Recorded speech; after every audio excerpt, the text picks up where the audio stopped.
Olá, uma ótima tarde a todos. Sejam todos muito bem-vindos a mais um congresso da Feira Analítica, o primeiro nosso 100% digital. Eu sou Nádia Bento, eu sou head da Feira Analítica e vou acompanhá-los não apenas na tarde de hoje, mas ao longo de toda essa semana de eventos. Então, desejo boas-vindas a todos vocês que estão nos acompanhando na tarde de hoje. E para todos aqueles que estão nos acompanhando, que possam ter alguma deficiência visual, eu gostaria de me descrever. Eu tenho pele clara, cabelos longos, castanhos escuros, olhos também castanhos escuros, estou usando uma camisa branca. E nós temos o nosso encontro marcado, a Feira Analítica, de 28 a 30 de setembro de 2021, no São Paulo Expo. E essa semana de conteúdos é um aquecimento para tudo que está por vir na nossa rota aí de 2021 e, é claro, no congresso presencial na Feira Analítica no ano que vem. Então, tem muito conteúdo sendo preparado para todos vocês. Então, sigam o nosso site, acompanhem as mídias sociais e vai ter muita novidade para vocês logo mais por lá. E é claro, estamos preparando um evento mais que especial, com marcas, experiências, tudo para ajudar o mercado de química analítica a continuar se desenvolvendo. E eu gostaria, claro, de agora agradecer aos nossos patrocinadores desse congresso. Muito obrigada à Nova Analítica e à LaborClean pela confiança no nosso trabalho. Queria agradecer esse grande parceiro, a Ríria, que está fazendo toda a gestão de conteúdo dessa semana. E, é claro, ao todo o comitê, todos os membros do comitê, tanto da feira quanto do Congresso Analítica. E, claro, um agradecimento mais que especial ao nosso querido aqui, Tiago Paixão, que é o presidente do comitê e que se empenha brilhantemente em tudo, todas as iniciativas da feira e do Congresso. Então, muito obrigada. E em cada dia dessa semana, nós buscamos especialistas para responder uma grande pergunta, uma pergunta pertinente aí para o setor. E hoje nós vamos falar sobre diagnóstico, as novas fronteiras impulsionadas pela pandemia e o que vem depois. Então, gostaria de dar aqui boas-vindas ao nosso palco virtual, ao William Reis de Araújo, que é professor do Departamento de Química Analítica, e ao Bruno Genegitz, professor também da Universidade Federal de São Carlos. E para moderar esse debate, eu convido o nosso querido Tiago Paixão. Então, sejam todos muito bem-vindos. Em nome da feira e do Congresso Analítica, muito obrigada pela presença de cada um de vocês. Tiago, passo a palavra para você e que tenhamos todos um ótimo evento. Obrigado, Nádia. Meu nome é Tiago Paixão, eu sou professor do Instituto de Química, tá? Tenho pele clara também, tenho cabelo curto, escuro. Eu gostaria de agradecer primeiramente, além de agradecer aos palestrantes, que eu já faço agradecimento depois, eu gostaria muito de agradecer tanto a Nuremberg, a Analítica e também a Iria por fortalecerem esse evento e até por prestigiarem como um evento de aquecimento para o próximo ano do nosso Congresso da Analítica e para a Feira da Analítica. Então, muito obrigado por apoiar essa iniciativa de tentar fazer essas discussões nesses 4 dias, que eu acho que vai ser bastante proveitoso para todos, né? Então, muito obrigado mesmo por suportar, dar todo esse suporte para esse evento, que é bastante gratificante para a gente como pesquisador e que entusiasta da área, tentar fazer com que mais pessoas tenham acesso a esse tipo de informação. Eu vou compartilhar minha tela, só para apresentar os palestrantes e fazer uma rápida discussão. Acho que vocês já devem estar olhando por aí. Então, nesse primeiro dia de evento, a gente vai fazer uma discussão sobre, como a Nádia já colocou, sobre como que a gente poderia, né, nesse tempo de pandemia, ou a maneira com que a gente poderia começar a ter dispositivos que podem fornecer e ajudar a gente a fazer diagnóstico, né? Então, acho que isso é uma tendência mundial ultimamente. E para fazer essa discussão, nós temos 2 pesquisadores novos e bastante renomados na área para tentar trazer ou mostrar para a gente quais são as novas tendências nessa área e trazer uma boa discussão com relação a esse tópico, né? Então, eu já agradeço ao Bruno Genegitz, que é da Federal de São Carlos. Então, o Bruno é um pesquisador novo, bastante engajado em tentar trabalhar com o desenvolvimento de sensores. Então, assim, é bastante gratificante ver toda uma geração que vem desenvolvendo novos dispositivos e principalmente para que possa ser utilizado, ou dispositivos tecnológicos para serem utilizados pela população comum, né? Então, colocando assim para um leigo da área, né? Não é algo que a gente quer que fique só na academia. Então, obrigado, Bruno, por aceitar o convite. E a gente também tem um outro pesquisador bastante novo, que é bastante gratificante para mim, até porque ele era do meu grupo de pesquisa e hoje é professor, então fico bastante honrado de ver o William trabalhando com essa parte de sensores vestíveis. Então, fico bem feliz de ver que essa é um potencial, né? Então, a gente até a BRJAC publicou um editorial faz pouco tempo que mostra que a tendência da química analítica é ir para sensores, e esses sensores vão ajudar cada vez mais a população, principalmente nessa parte de diagnóstico. Como a gente vai falar um pouco de sensores vestíveis, então o William, que é do lado da Unicamp, vai comentar bastante essa parte de sensores vestíveis. Eu queria trazer 3 discussões, 3 pontos iniciais. São vídeos que eu acho bastante interessante para mostrar para todos com relação a como que a gente pode ter esses sensores vestíveis, né? Então, e o avanço que a gente tem. Então, só para pensar um pouco nessa discussão, esse é um comercial que passou nos intervalos da NBA, que eu acho ele muito interessante.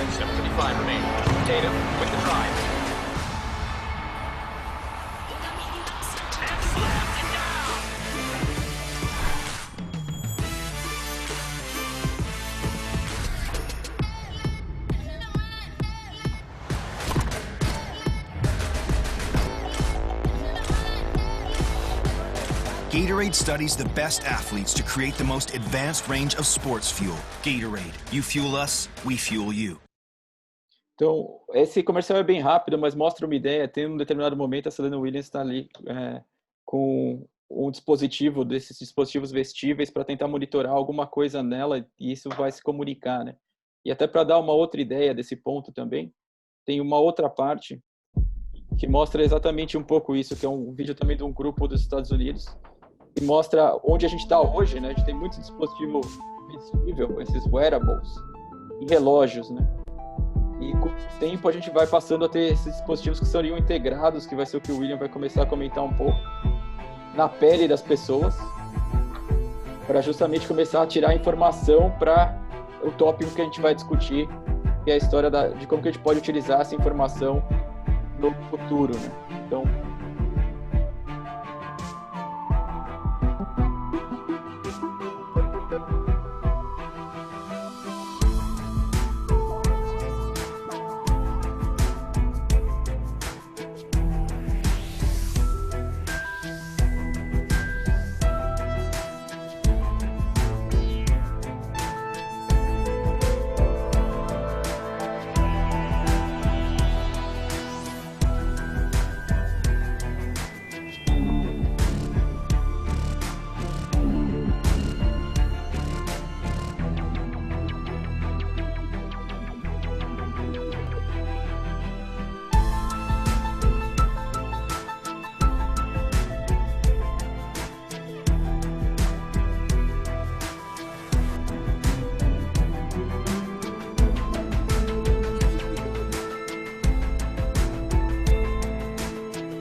Então, isso passa um pouco da ideia, né, para tentar dar um gostinho para essa discussão inicial que a gente vai ter. Então, que mostra exatamente o fato da gente começar a ter esses dispositivos para fazerem diagnóstico e se comunicarem com o telefone celular, ou com uma nuvem, ou com um médico, né?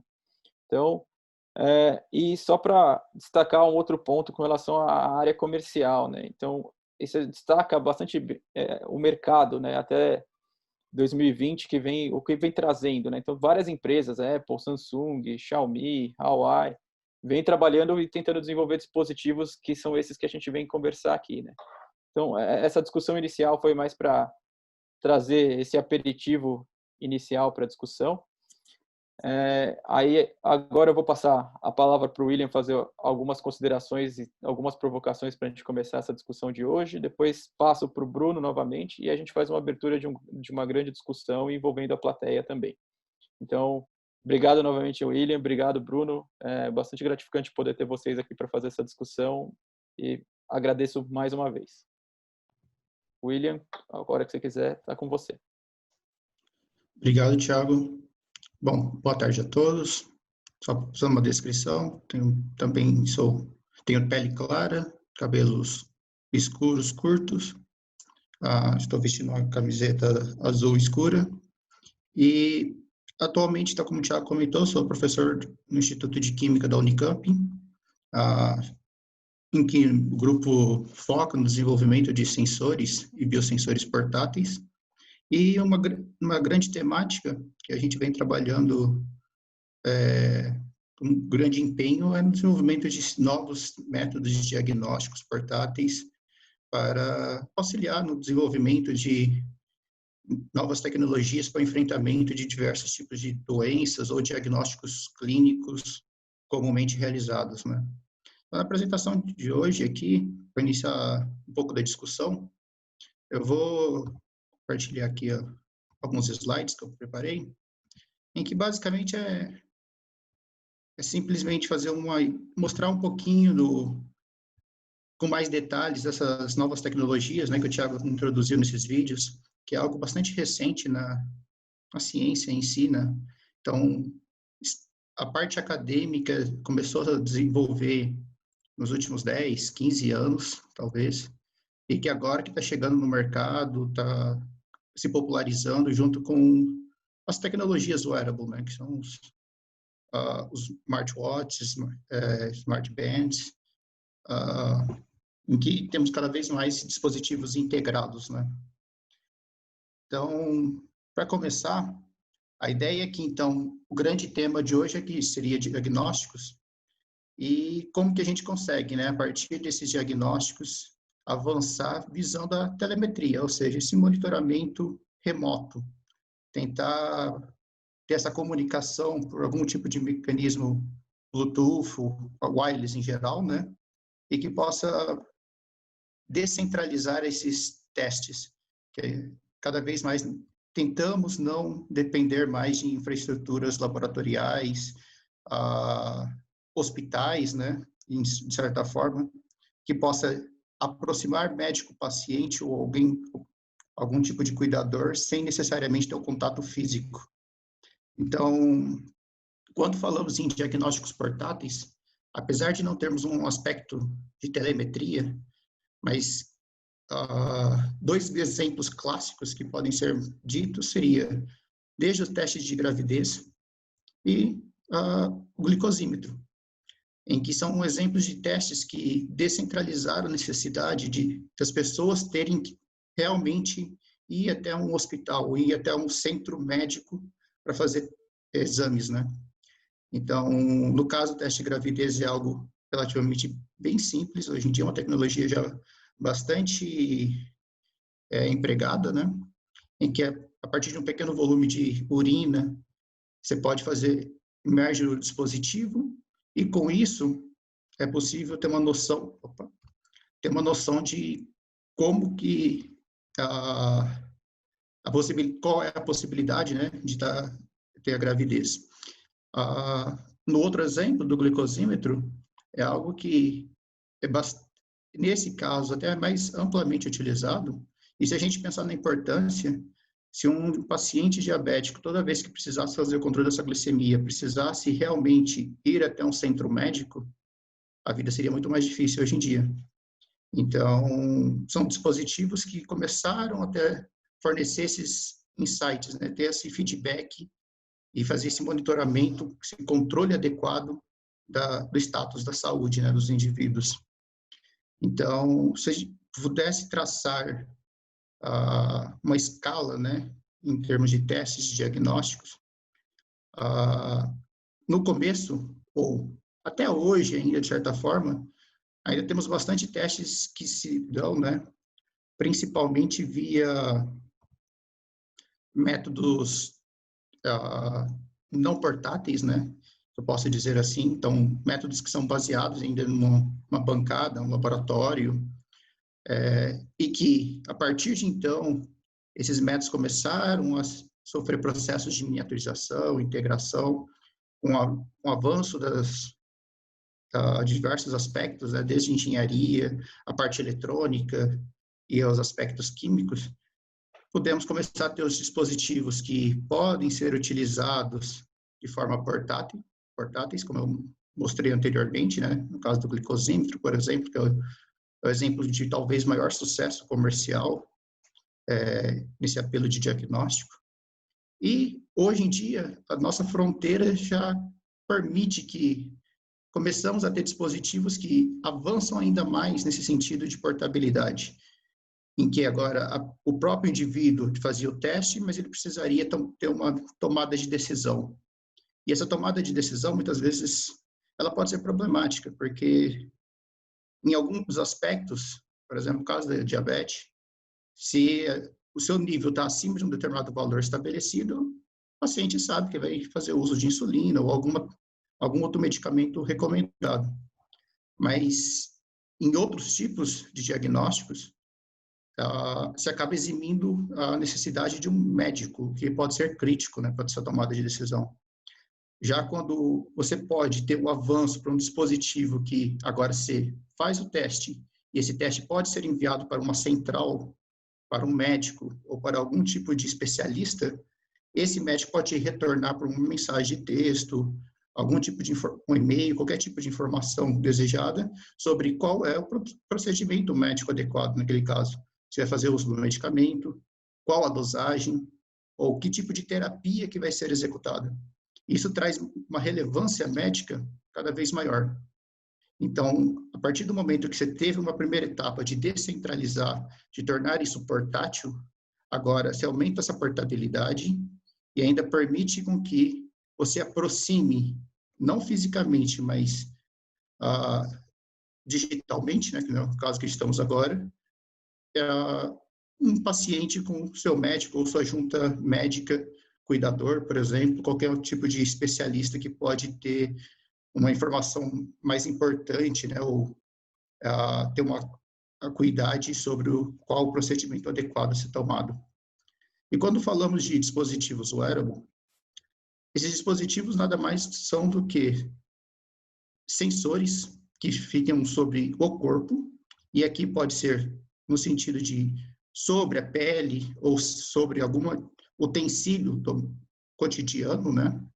Que depois, mais à frente, eu vou mostrar alguns exemplos, mas que esses sensores possam continuamente, em tempo real, ficar adquirindo parâmetros físicos, químicos, e isso possa ser transmitido via algum tipo de comunicação sem fio até um computador ou alguma base de dados, ou então até um uso médico, algum familiar, e que essa tecnologia, no começo, ele tinha um público-alvo principalmente de idosos, pessoas com deficiências, algum tipo de limitação, né, de mobilidade, mas hoje em dia, esses sensores estão cada vez mais importantes para o público geral, em que possibilita o monitoramento de diversos parâmetros.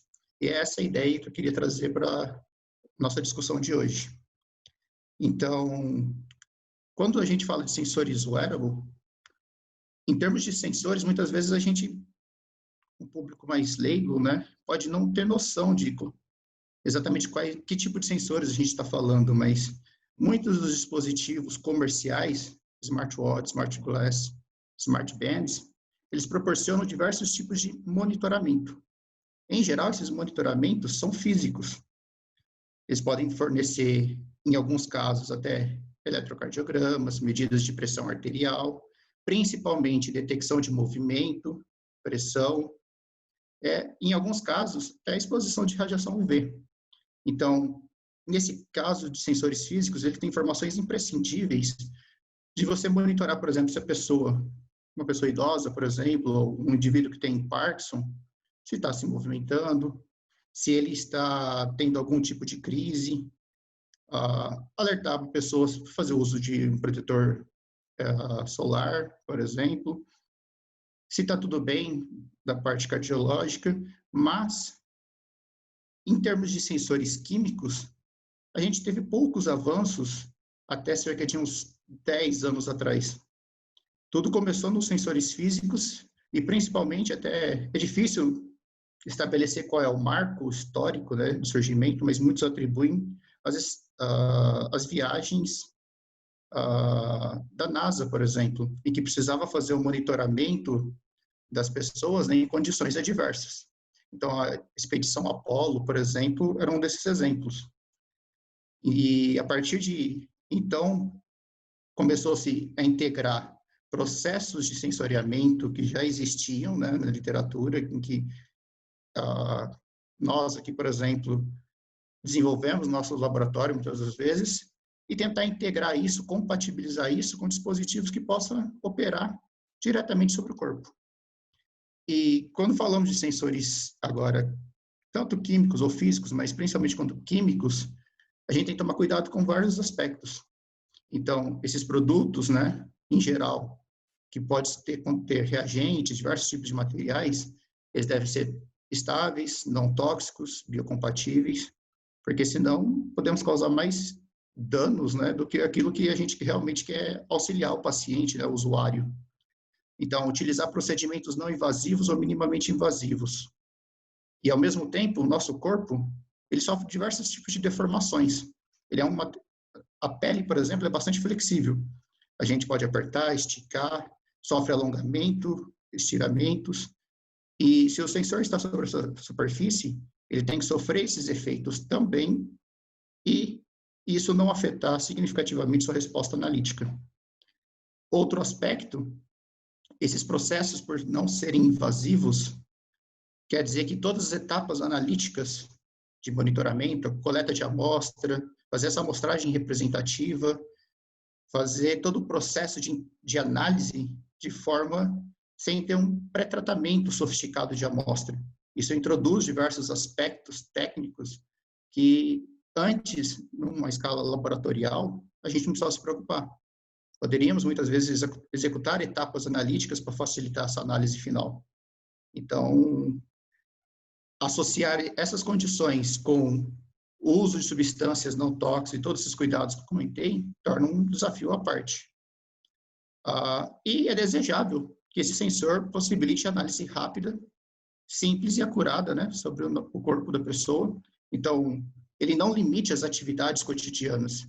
Ele tem que ser algo pequeno, miniaturizado, e que seja imperceptível, que não afete a pessoa, tem que mudar suas atividades, parar, por exemplo, fazer algum tipo de desempenhar algum tipo de função específica, né? Idealmente, se for possível, que ele opere continuamente, sem limitar nenhuma atividade, é o ideal. E, por outro lado, apesar daqueles aspectos físicos de deformações, por exemplo, em termos de flexibilidade, também está sujeito a diversos tipos de interações físico-químicas. Então, na nossa amostra, por exemplo, o pH da saliva, do suor, pode começar a ser alterado. Quando começamos a fazer alguma atividade física, a temperatura corporal, os níveis de umidade local vão começar a ser alterados. Essas tensões mecânicas, então, a robustez do sensor é importante. Então, uma grande pergunta, além de fornecer esses dados, fornecer com uma boa confiabilidade, ou uma acurácia elevada desses resultados, depende desses fatores também, dessa robustez frente a essas variações.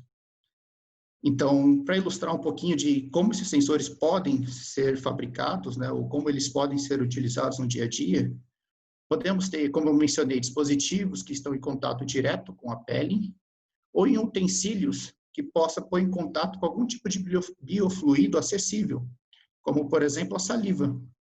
Então, na saliva, por exemplo, podemos fazer o uso de um protetor bucal, aqueles que atletas, por exemplo, usam em determinadas atividades esportivas, e a partir disso, poder monitorar algum parâmetro de saúde na saliva, desde que haja uma boa correlação com os níveis séricos, né? Então, podemos fabricar em óculos, pulseiras, meias, então, em aspectos têxteis. Então, podemos monitorar diversos tipos de abordagens. Então, suor, saliva, lágrima, por exemplo. São 3 biofluidos que são mais facilmente acessíveis e isso minimiza aquele processo invasivo de coleta de sangue, por exemplo. Então, a ideia é, além de fazer esse monitoramento, causar o menor desconforto possível ao indivíduo.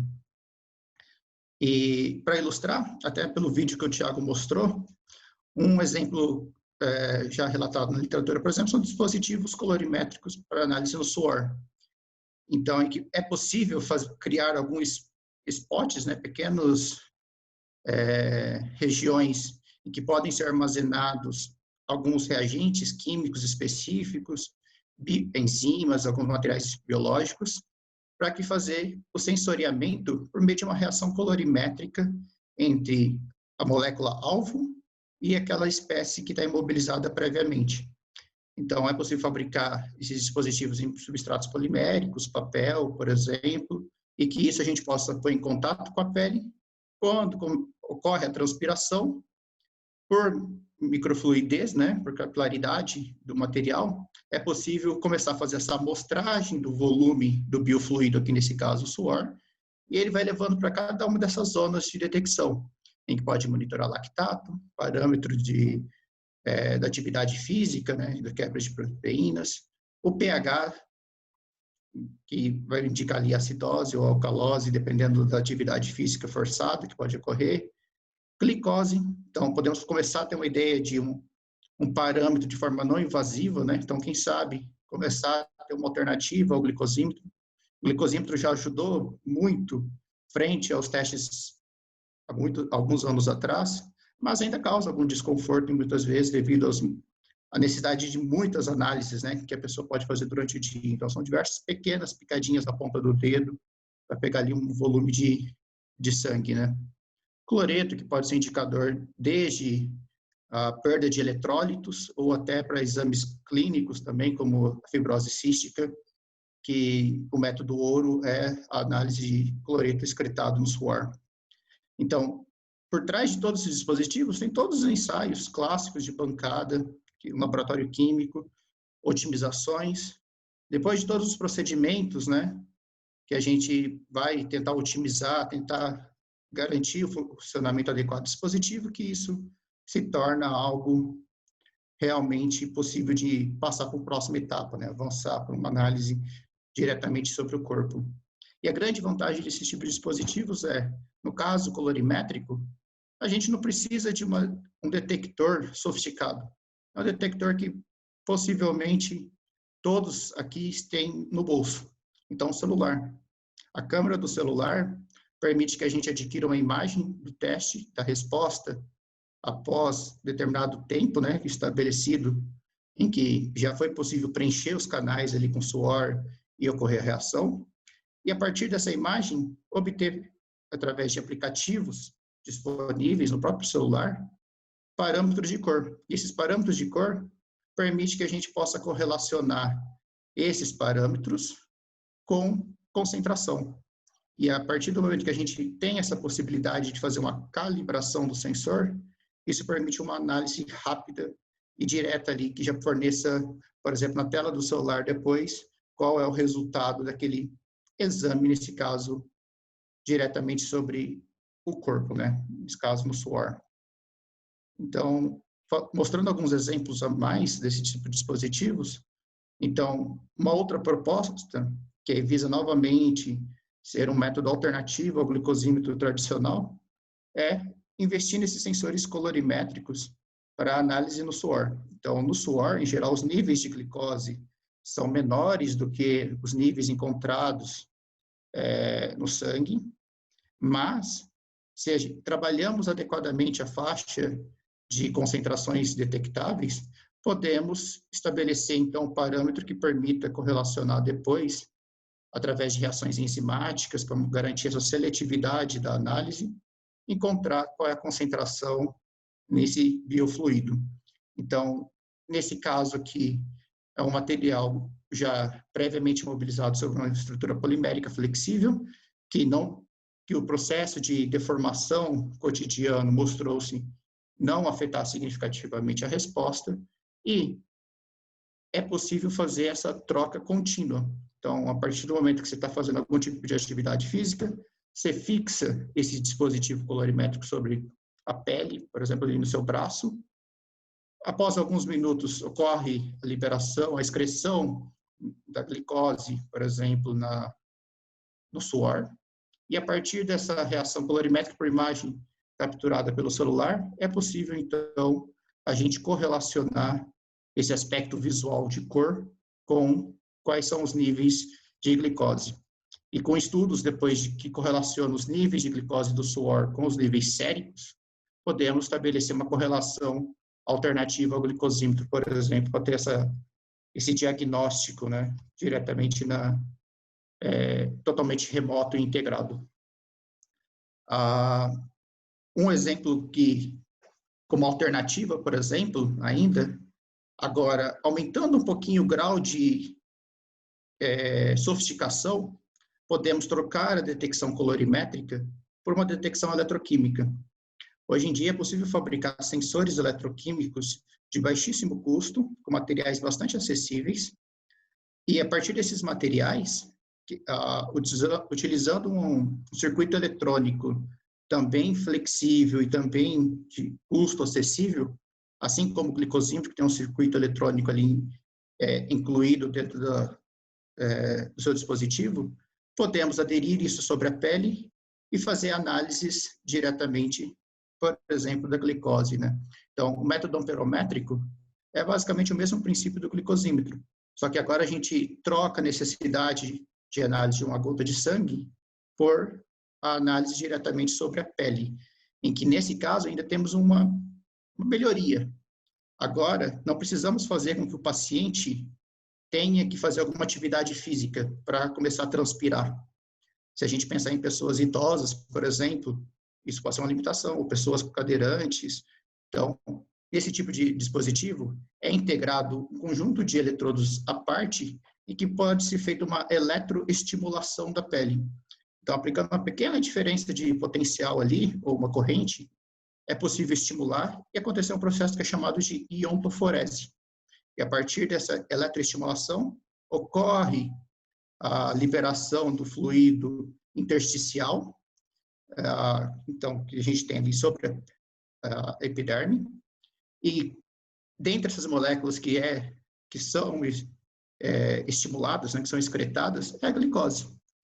E é possível fazer esse monitoramento, por exemplo, e correlacionar, no caso do sinal analítico aqui para um detector eletroquímico, corrente, que é a medida do sinal analítico, por exemplo, correlacionar a diferença antes e após uma refeição. Então, isso pode ser útil novamente para o indivíduo saber se é necessário fazer uso da insulina ou não, dependendo da necessidade ali, né, dos níveis de açúcar que ele encontra naquele momento. Então, associado a isso, novamente, essa aquisição de dados pode ser feita por um celular. Então, a gente trocou o detector, a câmera do celular, mas acoplou um sistema eletrônico, que mais à frente vai aparecer alguns exemplos, na saída, por exemplo, do celular. Então, com isso, na tela do nosso celular pode aparecer o resultado do diagnóstico. Se foi feito todo um processo de calibração, e ele pode, então, no final, aparecer um display da mesma forma do que o glicosímetro. Qual é o nível de glicose que encontra nesse caso? Então, aqui, por exemplo, é uma outra abordagem que, apesar de não ser um diagnóstico clínico relativamente comum, né? Então, por exemplo, a detecção de álcool, eu quis trazer mais aqui porque mostra aquele mesmo processo da iontoforese, então tem os eletrodinhos para fazer a excreção, mostra o circuito eletrônico, e aqui é possível observar como seria essa detecção. Então, nesse caso, a gente trocou o exemplo da glicose por um exemplo, por exemplo, do monitoramento de álcool. Então, pela legislação de trânsito atual, determinados níveis de álcool, né, pode indicar uma infração. Então, nesse caso, pode ter um apelo desde aspectos forense, pode ter um aspecto clínico também, se a pessoa fez um abuso excessivo de álcool, por exemplo, mas a ideia é que esse efeito de que o sensoriamento, que nesse caso está trocando um aparato convencional, como, por exemplo, o bafômetro, que ele possui já também diversos inconvenientes em termos de seletividade, em alguns casos, ou problemas operacionais, mas que podemos agora acoplar um dispositivo que é tipo uma tatuagem temporária, então fixa isso sobre a pele e, em instantes, nesse caso, sem precisar da pessoa fazer nenhuma atividade física, se submeter a nenhum processo, ela simplesmente aplicando uma pequena diferença de potencial, excreta uma pequena quantidade de biofluido e tem um resultado de diagnóstico na palma da mão. E, ao mesmo tempo, pode ser configurado para que esse resultado seja enviado para um médico, por exemplo, quando o aspecto clínico for o caso, né? Então, novamente, neste caso, os autores tiveram cuidado de correlacionar os níveis obtidos pelo sensor, né, de proposto, com os níveis do bafômetro. Então, método clássico do ar exalado. Então, mostraram que apresentava uma boa correlação e que, potencialmente, isso poderia se tornar um método alternativo ali de diagnóstico, nesse caso aqui específico de álcool, em que esse tipo de análise envolve também um processo enzimático, no caso ali a álcool oxidase, em que, quando for necessário, utilizando essa mesma tecnologia, podemos trocar a enzima por algum outro material biológico para a molécula-alvo que a gente quer estudar no caso de algum tipo de doença específico. Aqui um outro exemplo, também envolvendo esse tipo de sensor de tipo tatuagem temporária. É possível, então, fabricar esses eletrodos usando aquela tecnologia que, há alguns anos atrás, crianças adoravam. Muitas vezes no chiclete vinha aquelas tatuagens que, basicamente, ela simplesmente colocava em contato com a pele, molhava um pouquinho atrás, esfregava, e aquilo ficaria até ela tomar banho, ou dependendo, um determinado tempo ali de 1, 2 dias. Então, utilizando essa mesma abordagem, quando trocado aquela tinta, que era um corante, por uma tinta condutiva, a gente consegue fabricar esses eletrodos, esses materiais, para fazer análises químicas, fazer esse sensoriamento diretamente sobre a epiderme.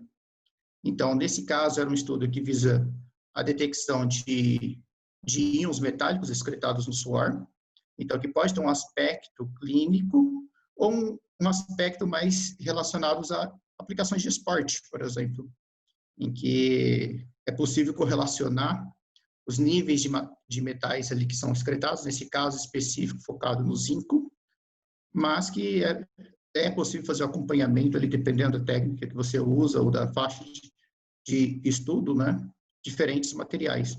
Um aspecto interessante além de fazer o estudo de íons excretados no suor, determinadas regiões que têm um alto índice de poluição, por exemplo, é possível fazer uma medida antes e após uma limpeza inicial da pele, em que, se você faz antes, pode ter uma medida, um índice de contaminação externa, né, do meio ambiente ali, por exemplo, materiais particulados que ficaram sobre a pele, e após uma limpeza, e após essa atividade física em que forçou a excreção por suor, ali do suor, então é possível fazer análise realmente da quantidade do corpo, né? Aquilo que foi excretado através da transpiração.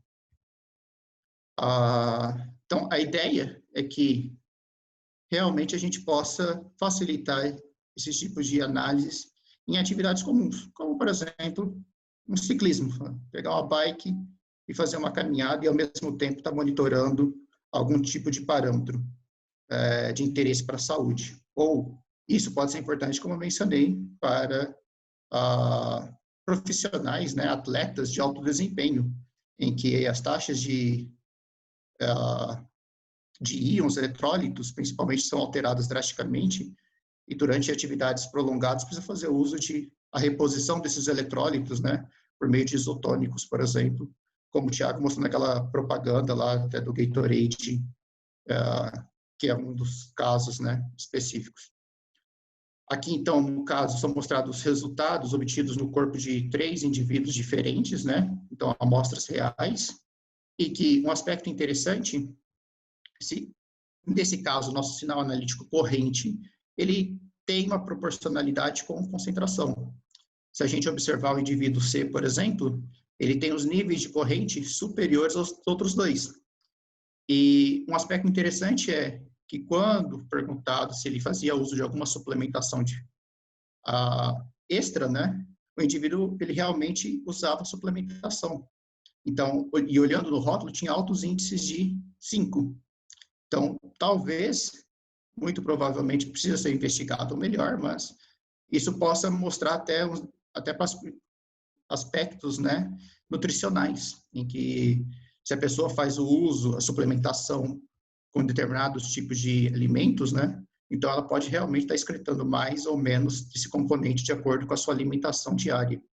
Então, é feito todo o processo de calibração, validação por outra técnica, e para confirmar que esses métodos podem se tornar, quem sabe ali no futuro próximo, métodos alternativos, né, em que realmente dispense esse contato físico, né, se possibilite um distanciamento social, como na situação atual que vivemos. Um penúltimo exemplo que eu vou mostrar aqui, em termos de diagnóstico, é a detecção, por exemplo, de ácido úrico. Ácido úrico, muitas vezes, a gente pensa, que molécula é essa, né? Ou por que detectar ácido úrico? Mas ácido úrico é o principal biomarcador de hiperuricemia, o tradicional gota.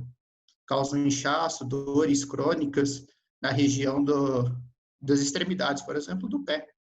Então, a partir de determinação de ácido úrico, que usualmente é das espécies que pode ser encontrado ali no check-up geral, né, que o médico pede ali dos exames sanguíneos, a proposta foi desenvolver um biosensor portátil que pudesse ser integrado para análise em saliva.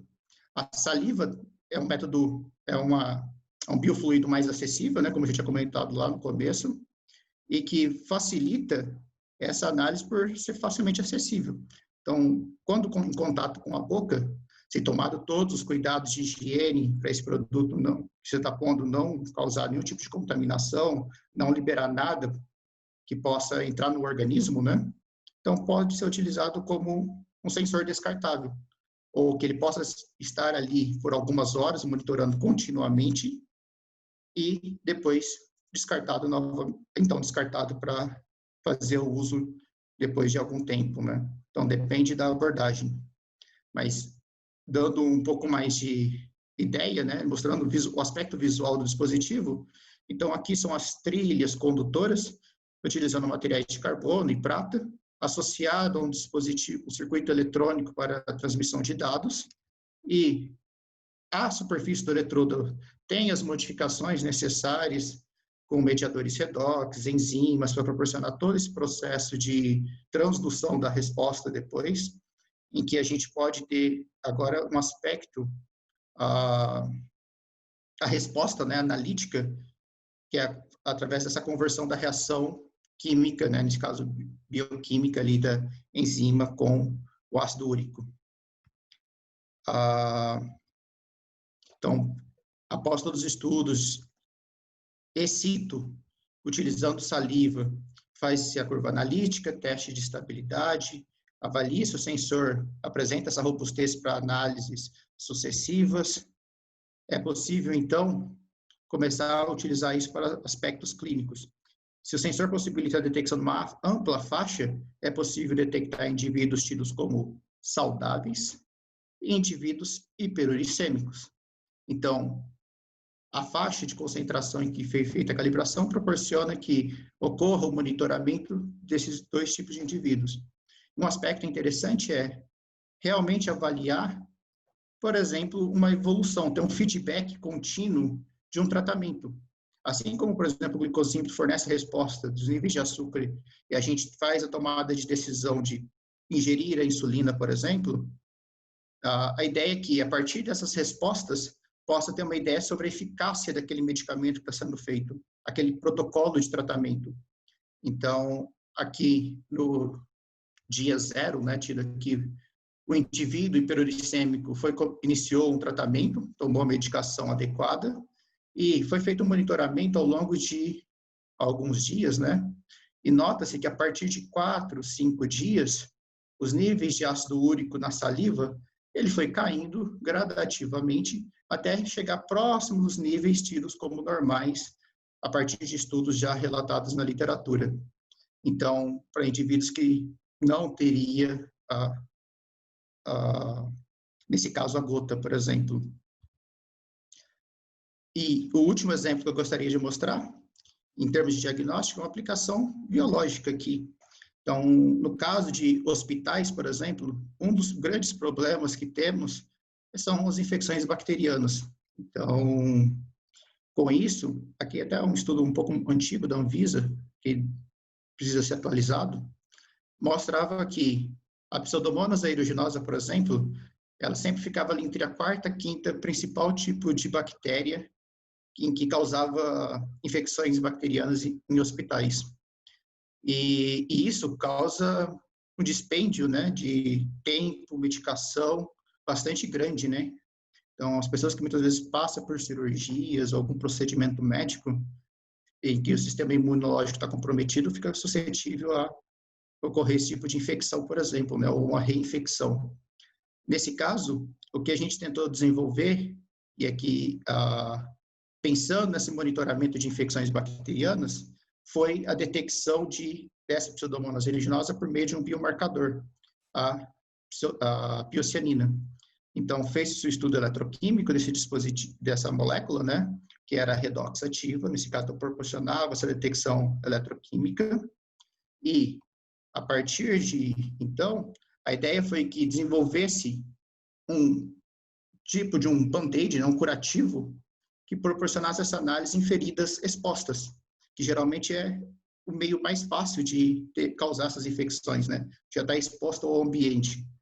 Então, a ideia foi que utilizar materiais acessíveis, folhas de carbono, cortava-se elas na geometria adequada, associava isso a produtos já comerciais, fazia-se as modificações necessárias ali para fazer o sensor, e esse sensor, que então foi então caracterizado em termos de desempenho para molécula-alvo, feito estudos de pH, porque sabe-se que no caso de infecções bacterianas, o pH local de feridas, né, esse fluido extracelular, ele muda significativamente.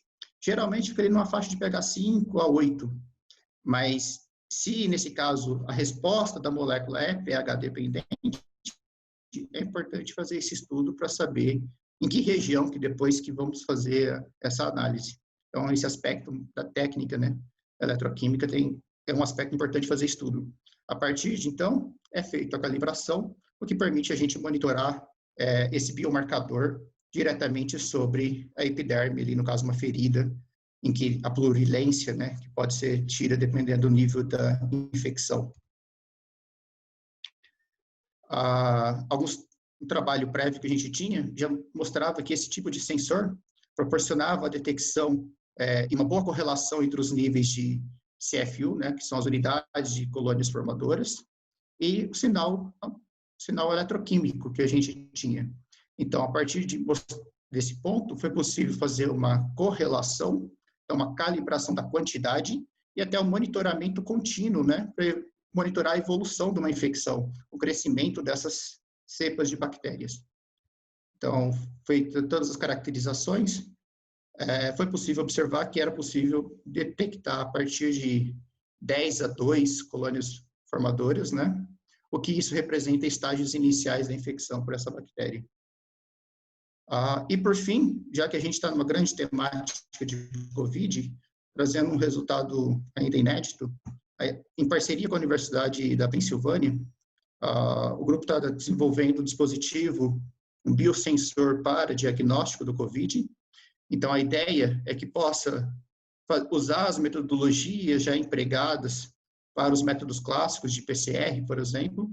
Então, utilizando amostras de nasofaringe e orofaringe, pode ser feita essa coleta, e utilizando um pequeno volume de 5, 10 microlitros de solução, a gente pode desenvolver um biosensor eletroquímico portátil para fazer a detecção desta infecção.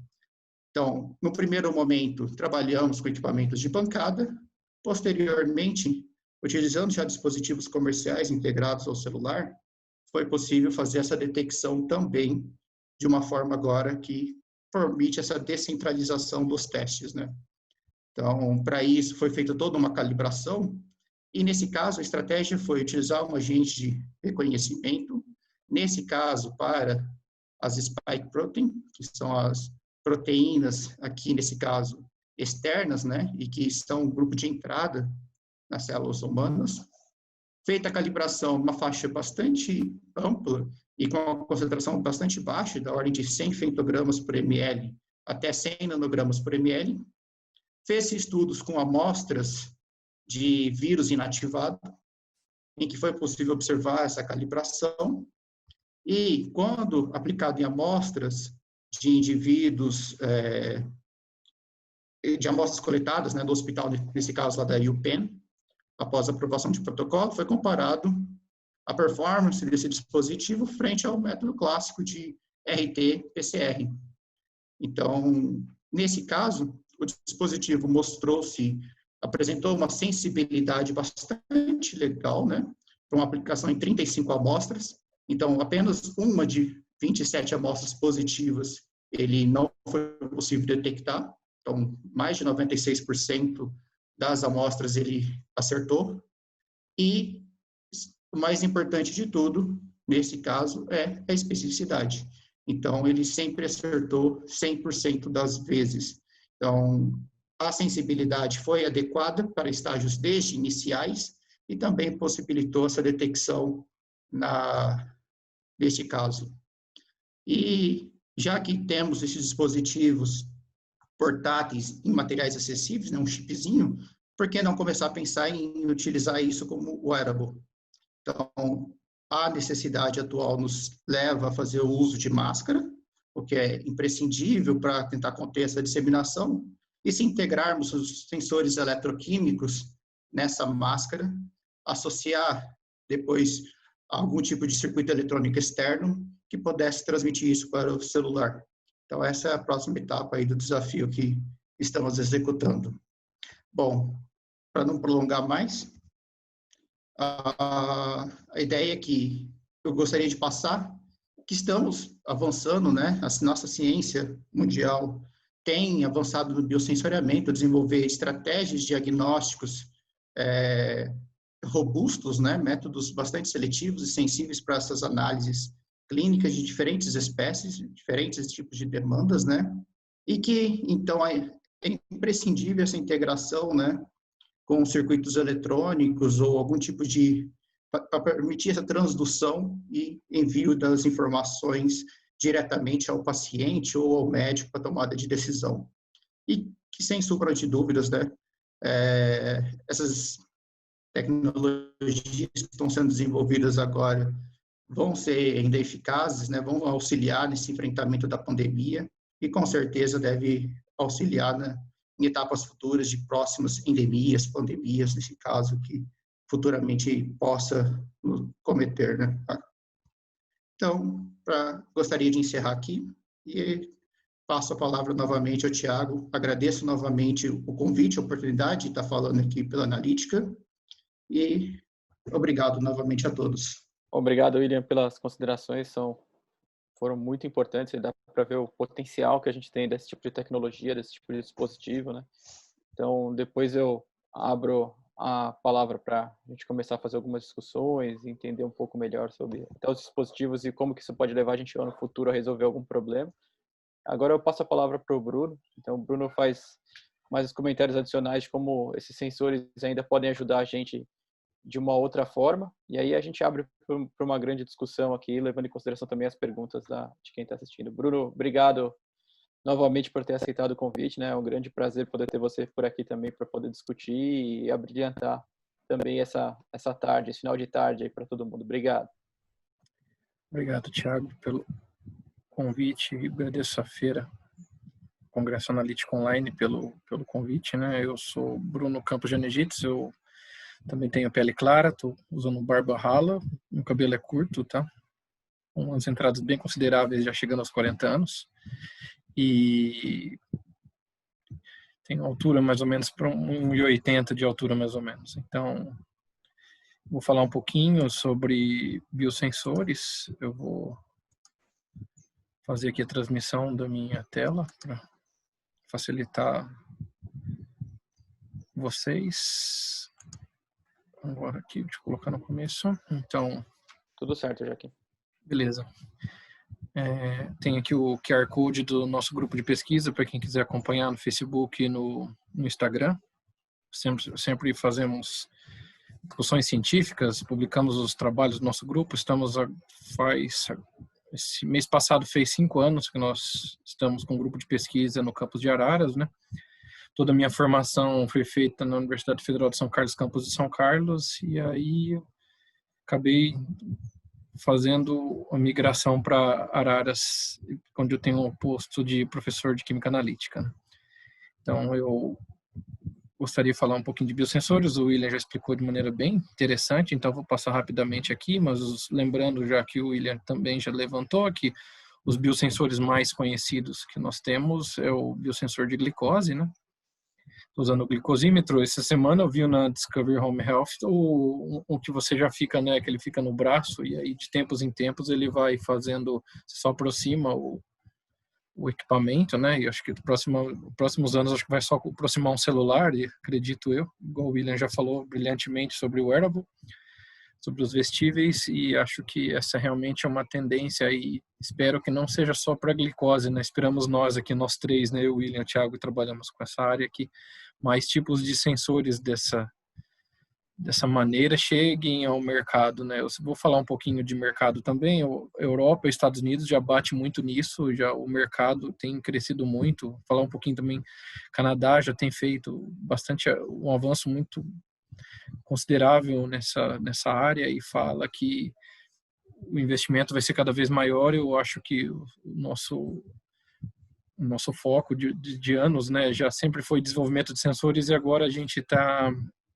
tentando fazer que começando a engatinhar, né, de algumas formas que esses sensores possam chegar ao mercado, né.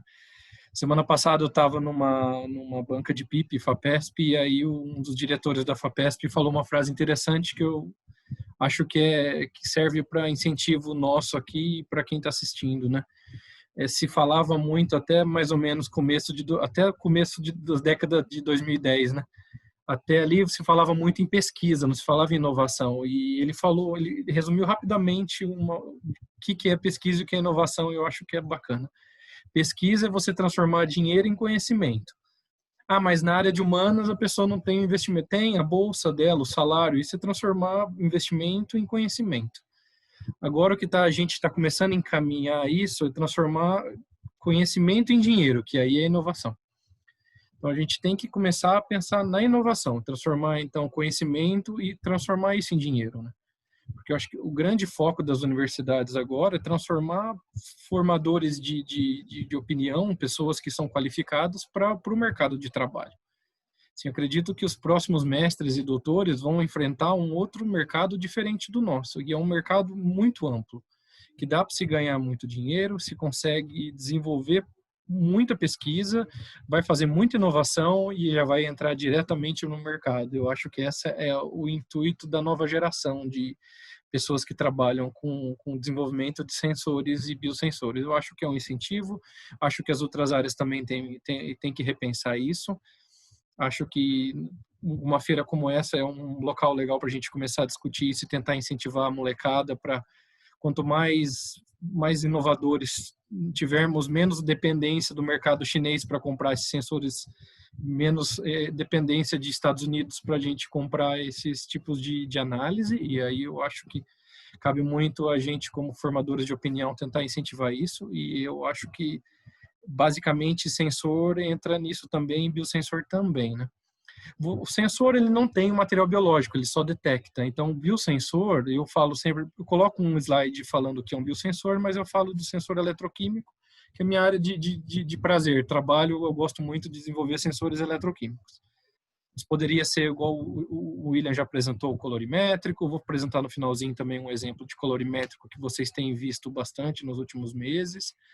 Mas basicamente temos um eletrodo, então vai ter um material biológico, que um exemplo eu coloquei uma enzima, a enzima ela reconhece alguém de maneira específica, como se fosse aquela história do chave fechadura. Então temos uma enzima que detecta triângulo e temos uma amostra com várias formas aqui, ela vai detectar o triângulo e aí as outras não vão atrapalhar.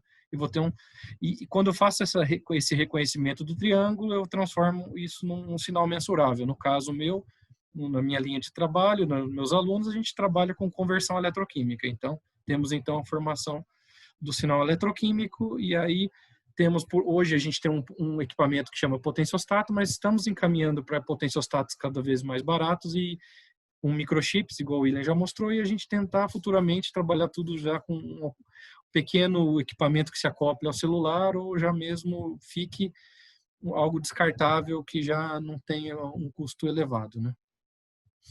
Então, o biosensor a gente pode usar DNA para detectar a doença, pode ser uma enzima, pode ser um anticorpo, pode ser um aptâmero, que é um conjunto de bases nitrogenadas mais ou menos parecido com o DNA, mas ela se arranja para receber uma molécula-alvo, pode ser uma célula.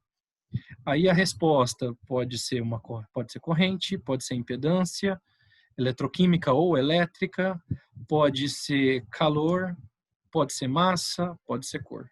Então, nós temos esse resumo aqui para mostrar as reações de biorreconhecimento. Eu gosto de trabalhar com essas duas, nada impede de se trabalhar com outras. Então, sempre, mas eu gosto mais de calor, então tento se trabalhar, prefiro cor, trabalha com cor, prefiro modificação de massa, vai em cima de massa. O importante é ter essa reação de reconhecimento, porque ela dá isso aqui, o chave e fechadura, que isso vai ajudar muito na hora de fazer a detecção de alguma doença. Tem um exemplo legal de um trabalho da revista ACS Nano, de 2009, que os autores fizeram a detecção da proteína tal só pela aglomeração. Então, tem o contato, faz um tratamento com anticorpo, né? Então, essa molécula essa nanopartícula de ouro, ela vai ser tratada com cistamina e faz um modelo cistamina glutaraldeído, entra em contato com o anticorpo. Quando a ligação do complexo, formação do complexo antígeno-anticorpo, ela se aglomera e muda de cor. Ó, aqui está vermelho, aqui está azul, e aí eu consigo detectar. Basicamente, esse sistema aqui é o sistema que vocês estão olhando, que eu vou explicar em alguns slides para frente, o sisteminha daquele teste de farmácia colorimétrico. Basicamente, é assim que se forma. Tem uma relação do anticorpo, ali na realidade vai ter o IgM ou o IgG, espera-se que seja o IgM, né? Que o IgG já está produzindo, a pessoa já está mais com a doença já mais controlada, vai fazer essa detecção e a pessoa fala não tem uma doença. O problema desse teste hoje de farmácia é que se vê muito. Hoje está um problema do governo que tem não sei quantos testes.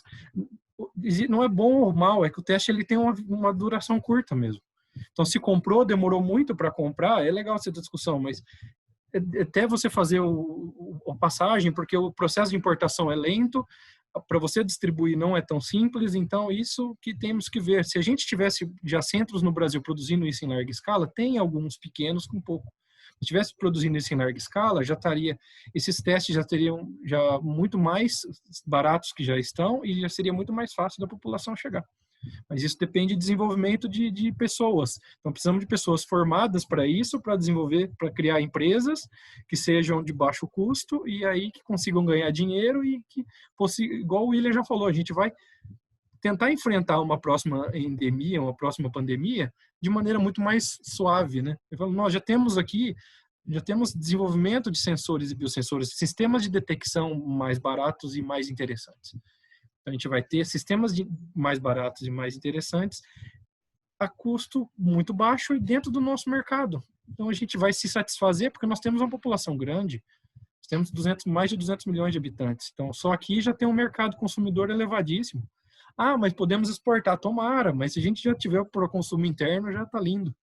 Já temos um bom caminho para a gente fazer o nosso próprio lucro. Então, eu vou falar um pouquinho de sensores, eu vou dar 2 exemplos aqui que já publicamos. Primeiro, na realidade, 3, né? Vou falar um de DNA, 2 de trabalho de imunossensor. O primeiro é um sensor de DNA, o William também já explicou um pouco ali, eu vou só passar um pouco mais rápido. Um sensor de DNA ele pode detectar qualquer mutação, ele pode detectar organismos patogênicos, organismos modificados, qualquer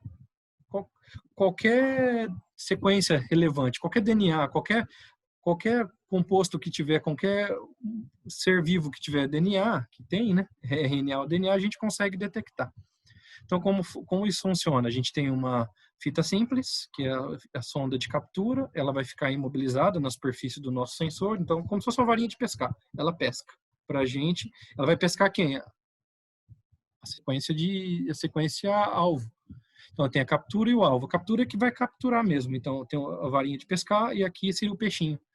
Então, ele faz a dupla, faz a hibridização e aí a gente tem, isso é muito específico. Se tiver dois pares de base ou muito diferente, aí o sensor ele já não detecta, ele já mostra isso é sensível, isso é seletivo. Então, eu vou ter uma sensibilidade, né, mostrando o aumento de sinal analítico para a inclinação de curva analítica, mas também vai ser muito seletivo. Não tem a doença, é praticamente um teste quali, e isso é importante para o que nós estamos vivendo hoje, né? Então, como eu falei, tem a captura, tem a sonda de DNA, então a gente entra em contato com a amostra, pode ser saliva, poderia ser urina, poderia ser sangue. Depende muito de onde vai ter esse material genético. E aí tem a hibridização, e aí, no caso, nossos trabalhos a gente faz detecção eletroquímica, então pode ser um aumento ou diminuição de corrente, um aumento ou diminuição de impedância eletroquímica. O importante é saber que vocês têm que ver, a audiência aqui, que a gente tem um método de fazer a ligação que seja seletivo. Um exemplo de trabalho também, no trabalho de 2011 aqui na Biosensor Electronics da Loisa e colaboradores, eles usam essa sonda, né, tem a de captura e uma delas tem marcação. O que é marcação? A gente trabalha com uma enzima para facilitar o sinal eletroquímico ou colorimétrico. Pode ser um azul de metileno para mudar a cor, pode ser uma HRP, que é a peroxidase, para detectar peróxido. Importante que pode ser uma aglomeração de nanopartículas, mas vai ter uma mudança. No caso aqui era um peróxido. Então, essa pontinha tinha a peroxidase, e com a peroxidase ela detecta peróxido e fica mais fácil para fazer o acompanhamento de ligação, da ligação, né, da sonda alvo com a sonda de captura, e aí mostra a pessoa tem ou não tem a doença. Se a pessoa não tiver a doença, a varinha não pesca o peixe, não vai fazer a ligação. E aí não tem sinal eletroquímico ou colorimétrico ou que qualquer outro nossos químicos analíticos aqui pensem em fazer detecção. Nosso grupo trabalha muito com label free, que a gente trabalha livre de marcação, porque muito por causa de custo. Então a gente trabalha só com porque a gente trabalha com duas sondas, então faz a sonda de captura e faz uma sonda, primeiro momento, uma sonda sintética, né? As duas são sintéticas, não trabalha com amostra ainda, é super legal quando já se trabalha a amostra. E aí a gente faz o acompanhamento de sinal. Quando eu trabalho com impedância eletroquímica, aumenta a resistência, né? Eu vou colocando mais camadas, vai fazendo a hibridização, vai aumentando a resistência, vai atrapalhando o sinal eletroquímico, porque eu trabalho com uma sonda redox em solução. Poderia trabalhar com a marcação, mas nós optamos por isso. Então, eu preciso de um sinal eletroquímico, a sonda redox que dá o sinal eletroquímico. E aí, se for aumentar, quando aumenta a resistência, a impedância, a resistência, diminui o sinal voltamétrico. Que esse aqui é inverso desse. Então, eu posso fazer tanto acompanhamento por impedância eletroquímica como por voltametria. Esse é um trabalho que nós publicamos em 2017. É um trabalho para câncer de mama. A gente fez o estudo e é sabido já que câncer de mama é um câncer que é o segundo incidência no mundo e o mais comum entre as mulheres. Então, algumas mutações, elas são principais, que são as duas principais, a BRCA1 e BRCA2. Tem outras também, mas são essas duas que são as maiores responsáveis para provocar alguma mutação genética que pode levar a pessoa a ter a tendência em ter o câncer de mama. O caso mais emblemático de câncer de mama foi da família da Angelina Jolie. A Angelina Jolie, ela tinha vó e tia, se não me engano, algumas tias que tinham câncer de mama. Ela fez esse teste, foi igual o William já mostrou, por PCR. Eles viram que por PCR a Angelina Jolie tinha essa mutação. Ela preferiu, então, tirar as mamas e colocar sua prótese. Hoje ela não tem, para poder evitar, né, ter a tendência em ter o câncer, ela quis evitar essa dor de cabeça, ela tirou e colocou prótese. Então, é um caso bem emblemático para a literatura. No caso aqui nós utilizamos eletrodo de ouro, bem simples, eletrodos de 2 milímetros, só fala, nossa, eletrodo de ouro, nada. Você vai ter igual uma caneta, a pontinha da caneta é o ouro. Então não tem nada muito caro, não é isso não. Você trabalha quando você pode reproduzir muito bem, esse eletrodo dá para usar várias vezes, não é algo descartável. Pode-se desenvolver sensores descartáveis com filme de ouro a um custo baixo também, não vou entrar aqui no mérito, já desenvolvemos também. Já tem na literatura diversos trabalhos com filme de ouro a baixo custo, mas não é o caso aqui. Só pensar na superfície de ouro, a gente entra com uma sonda aqui na ponta, tem o enxofre adora ouro, vai ficar na superfície essa sonda que eu falei é do BR, ela é o da modificação. Geralmente um sensor de DNA trabalha entre 20 e 30 pares de base para não ter o hairpin, que é não dobrar e ter ligação entre eles, isso é importante se lembrar. Então eu trabalho entre 25 e 35 pares de base. Ele imobilizado na superfície do eletrodo, entra em contato com a amostra, nós fizemos toda sintética, mas poderia já ser feito desde que se faça o PCR dessa amostra, porque a pessoa tira, ela tem muito pouco de material genético. Isso é um grande problema, eu acho que nos próximos anos fazer PCRs cada vez mais baratos também vai ajudar para desenvolvimento de sensores de DNA, para baratear, é uma coisa que tem que se discutir, que ainda é um calcanhar de Aquiles para desenvolvimento de sensores de DNA, e aí faz o contato, e se a pessoa tiver a predisposição, faz a história do brincadeira do varinho e o peixinho, faz a hibridização. Caso não tenha, não vai ter o sinal, não tem mudança do sinal eletroquímico. Só mostrei aqui rapidamente alguns sinais para vocês verem, faz toda a imobilização, caracterização eletroquímica, não vamos discutir isso aqui. Se levanta uma curva analítica para saber uma zona de trabalho, uma zona de confiança, mesmo sendo um teste quali, não tem, mas tem que se saber mais ou menos uma região de trabalho. Então foi de 1 a 200 nanomol por litro, é uma concentração tranquila para se trabalhar, não foi nada muito baixo nem muito alto comparado aos outros sensores de DNA da literatura. Fizemos o contato então desse sensor com a varinha de pescar com uma sonda, no caso, saudável. Então teria a varinha de pescar que ela tem o defeito gênico. Colocamos em contato com complementar que tem o defeito gênico, a gente constatou em várias medidas que se vê o aumento, mudança do sinal eletroquímico. Então a pessoa teria. E aí a gente fez um contato, comprou uma sonda sintética da pessoa saudável e fez, e não observou praticamente mudança no sinal eletroquímico. Então isso aqui seria o nosso, que se mostra que o sinal é quali, né? Tem e não tem. Se a pessoa não tiver a doença, não vai ter alteração do sinal eletroquímico. Eu gosto de discutir isso um pouco, eu acho que era bom a gente começar a discutir isso também. Uma vez eu conversei com o Thiago sobre isso, o Thiago falou, nossa, mas demora muito, patente torra a paciência. Realmente eu concordo com o Thiago em gênero, número e grau. Você depositar uma patente no Brasil hoje é um parto. A gente tinha que tentar brigar isso no Brasil para facilitar.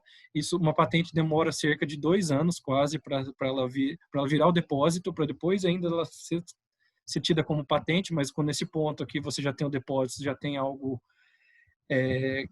já segurado para você, né? Mas eu acho que a gente tem que discutir sempre a importância de se depositar patente, mas também tentar facilitar. Eu acho que isso a gente tem que pensar no Brasil hoje, facilitar e acelerar o processo de depósito de patente para facilitar, porque é a história do virar pesquisa e virar inovação, para conseguir ter inovação, mas não é fácil.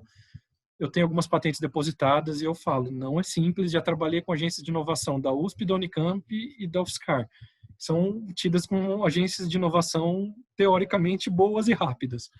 Então, nós temos que, acho que era uma boa discussão aqui para depois da minha apresentação abrir, acho que a importância de patente, mas buscar meios para a gente tentar fazer com que as agências de inovação acelerem um pouco mais e trabalhem como fosse mais parecido com um artigo. Talvez mudar um pouco a escrita, mas tentar transformar, quanto mais... O artigo hoje no Brasil, você tem revistas no Brasil e no mundo, né? Você trabalha aí com revistas muito boas, você vai conseguir em 20 dias, 30 dias ter um primeiro sinal de bom ou ruim. Anda muito rápido. Às vezes demora 2 meses, 3 meses, tá? Um processo. Mas a gente tem um processo razoavelmente rápido. Patente não consegue ver nada parecido com isso ainda. Então, acho que é uma coisa que a gente poderia se discutir. Vou falar um pouquinho de coronavírus para mostrar o que eu fiz e nós temos feito. Vou tentar acelerar um pouquinho mais aqui a apresentação.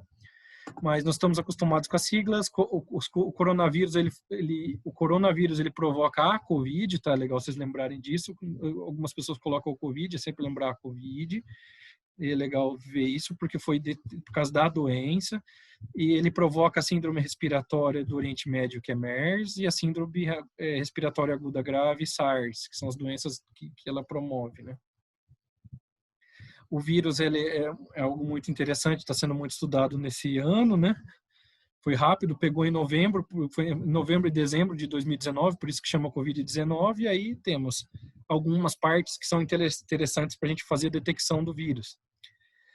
Tem a proteína envelope, a proteína spike, que é essa, S1 e S2, que são boas para fazer detecção, pode fazer detecção igual o William já mostrou da parte genética, tem a proteína nucleocapsídeo também, que é interessante. Tem a proteína de membrana, todas elas aqui a gente pode desenvolver biosensor. Além dessas, tem alguns trabalhos, eu que nem mostrei, mas estamos desenvolvendo para creatinina, já temos o trabalho quase pronto para escrever no trabalho, que é de fora, porque a pessoa quando tem a Covid, ela aumenta muito os níveis de interleucina, porque tem inflamações, e creatinina, porque ela trava muito o processo de rim. Então, isso é algo que se pode discutir. Tem, então, alguns que são os biomarcadores para COVID. Então, alguns biomarcadores, que eu falei agora anterior, é o biomarcador para câncer de mama. Esse aqui são biomarcadores para COVID. O RT-PCR é o mais importante, que é o padrão ouro para COVID. Então, se vocês olharem o site da Anvisa, está muito legal, viu? Quem quiser olhar, coloca Anvisa, Covid, testes, ele explica bonitinho. Isso aqui eu tirei de lá, é super bacana. Fizeram uma boa, demorou um pouco para entrar no ar, mas quando entrou no ar, ele entrou com bastante explicações. Quem gostar de ver, vale a pena. Eu só copiei e colei aqui para vocês verem que é legal vocês olharem e aprenderem um pouco mais com sites sempre sérios, né? Universidades, governos que tenham fundos científicos, né? Então, sempre olhar que tenham fundos científicos que possam explicar. Então, é um teste de reação de cadeia de polimerase com transversão reversa, que verifica se o material é genético. Então, basicamente é isso. A pessoa vai colocar aquele, parece um cotonete, vai ter lá embaixo, pega na nasofaringe, não é simples, não é gostoso, né? É algo que incomoda um pouco, mas aí o que o RT-PCR vai fazer? Amplifica esse DNA, por isso que eu falei, é bom, ainda precisamos de fazer essa amplificação, mesmo para o sensor eletroquímico. Se houver material genético na amostra, sondas específicas no equipamento vão detectar, né? Depois você vai colocar lá as sondas, vai fazer mais ou menos como o sensor eletroquímico faz. E em caso de resultado positivo, a COVID é confirmada. Coleta pode ser feita a partir do terceiro dia e até o 10º dia tem sintomas. E após esse período, a quantidade de RNA ela tende a diminuir. Então, um exemplo que eu falei, poderia usar aquele trabalho que eu mostrei, do trabalho que foi do mestrado da Laís, de câncer de mama, usar um sensor de ouro e fazer essa detecção, desde que faça a amplificação do DNA.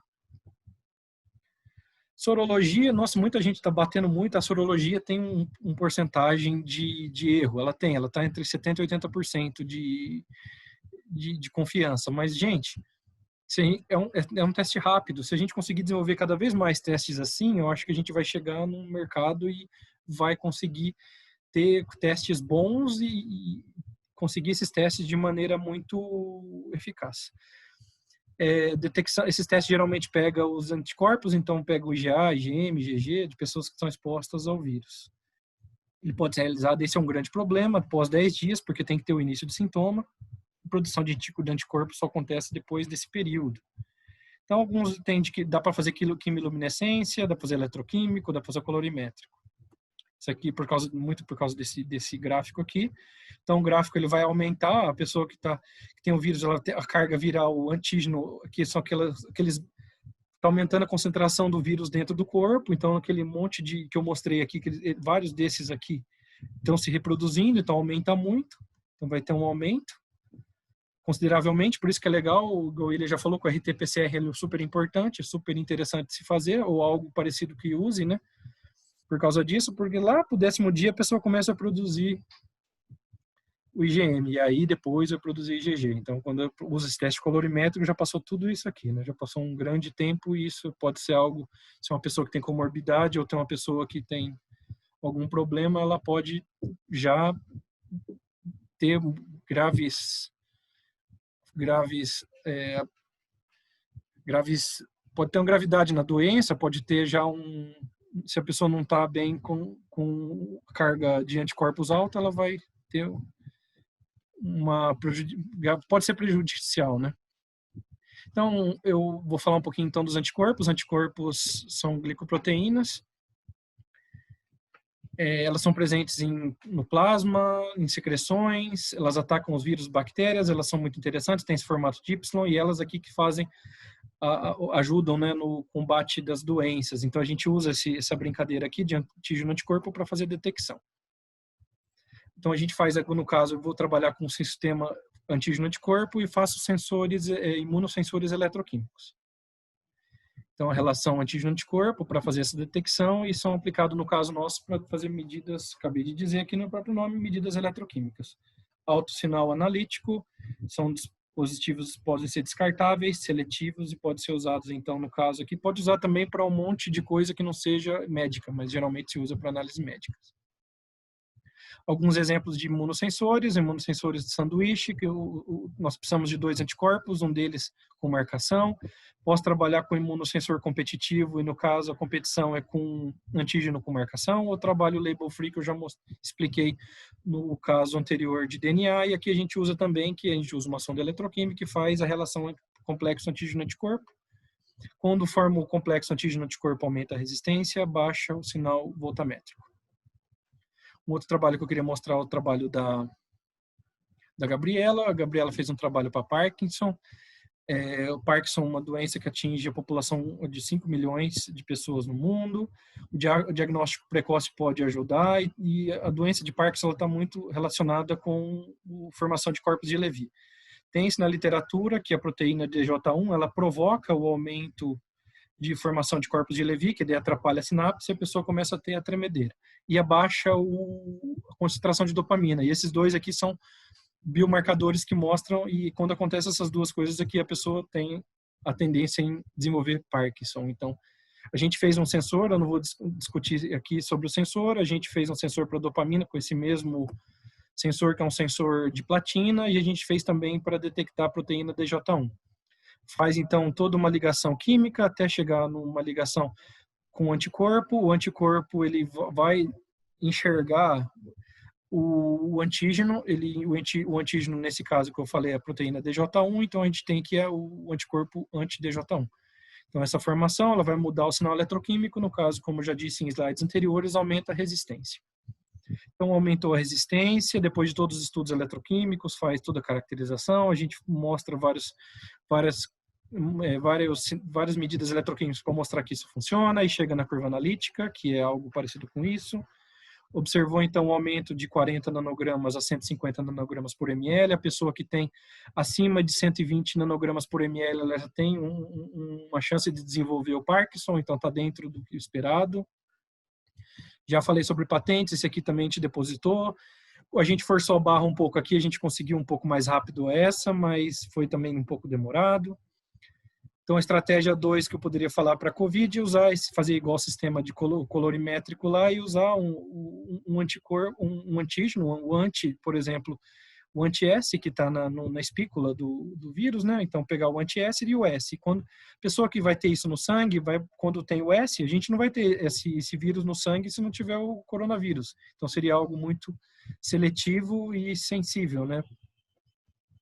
Um terceiro exemplo, eu acho que a gente pode discutir também a parte de novos materiais. A impressora 3D está aí, a impressão 3D ela pode ser utilizada para eletroquímica e para química analítica. A gente fez um sensor também para hantavírus. Os primeiros dias os sintomas são um pouco parecidos quando a pessoa tem hantavirose. O hantavírus ele é transmitido pelo rato. Talvez, então, você poderia se usar uma estratégia 3 aqui com mais ou menos parecido com isso. A gente imprimiu um eletrodo, só o eletrodo descartável de trabalho. A gente precisa em eletroquímica 3 eletrodos, quando se trabalha com voltametria com correntes um pouco mais altas. Altas também que eu estou falando em cerca de microampere, falando, tá? Faz toda a imobilização também, usa reagente químico. No caso aqui a gente usou o hantavírus, ele tem, a pessoa que vai ter o hantavírus cria a produção de nucleoproteína do hantavírus na pessoa, porque o vírus ele se usa do corpo humano para poder fazer essa replicação. Então faz a ligação, aqui no caso teria o o antinucleoproteína e o nucleoproteína, aumenta a resistência a baixa corrente, como os outros que eu mostrei anteriormente, e é também um label free. Então a gente usou aqui uma sonda redox para poder fazer essas medidas. A gente, quando trabalha com desenvolvimento de novos materiais, tem que se preocupar com caracterização, então aí faz TEM, faz MEV, faz medidas de infravermelho, faz um monte de medida aqui que dá para fazer a validação e caracterização e aí até chegar na curva analítica. Então, já falei anteriormente, estratégia 3 seria um imunossensor. Testes rápidos para COVID, já falei um pouco, a gente tem esse então, nada mais é que a gente goteja o nosso, faz um furinho, pega o sangue vai ter um anticorpo. Quando entra em contato o anticorpo com o anticorpo, então a bolinha aqui seria um anticorpo, se junta com o anticorpo na zona de conjugação, aí ele vai correr, quando chega na zona de teste, vai ter aglomeração, igual eu mostrei nos slides anteriores lá no começo. Quando acontece essa aglomeração de anticorpos, muda a cor, e aí a pessoa tem o vírus. Caso a pessoa não tenha o vírus, não vai ver a mudança de cor. Então, basicamente, é isso que se faz.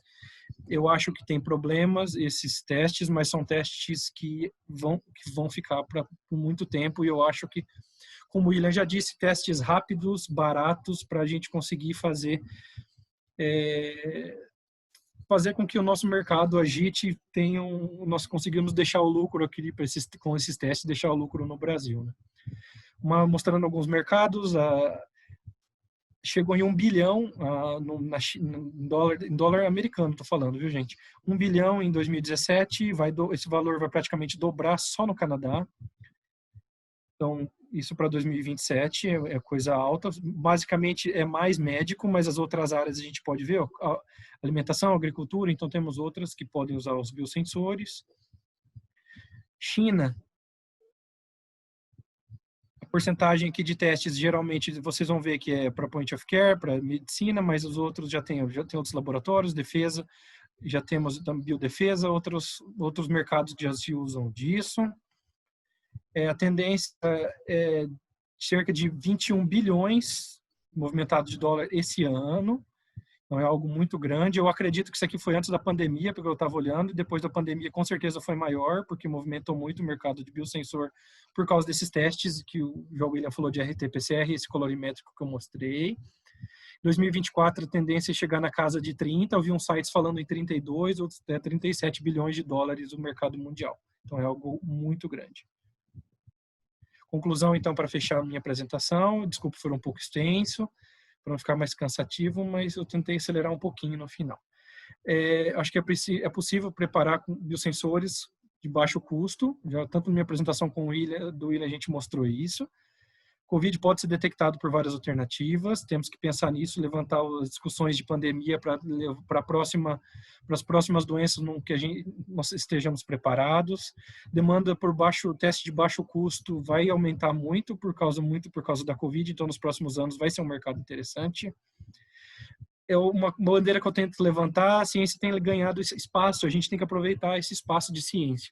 Nem sempre a gente tem o incentivo que a gente quer, mas a gente tem um lado que a ciência toda hora está todo mundo perguntando, e a vacina está pronta, os testes estão sendo feitos, eu tenho um projeto temático de CAPS, todo mundo pergunta toda hora, eu recebo mensagem, e aí está desenvolvendo, é um pouco tão, igual o William já mostrou, é lento, tem etapas, tem compra, tem todo um processo de desenvolvimento de material humano que as pessoas têm que aprender realmente, os alunos a desenvolver, não é tão simples, então tem que ter paciência, mas tem que transformar essa atenção cada vez em inovação em dinheiro, né?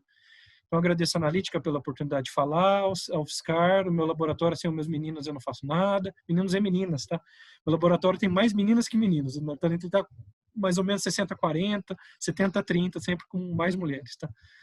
Programa de pós-graduação em Ciências de Materiais que me acolheu, programa PPG Biotech também de São Carlos que me acolheu, Analítica, CAPS, FAPESP, CNPq, que com os três eu tenho projetos rolando e sem essas três agências, para mim, principais hoje, eu não conseguiria desenvolver meus trabalhos. Para fechar, nossas amigas, uma amiga do Mackenzie, a Cecília e uma amiga do FRJ, a Mayara, estão desenvolvendo um congresso, fazendo um congresso gratuito de fronteiras em eletroquímica e eletroanalítica.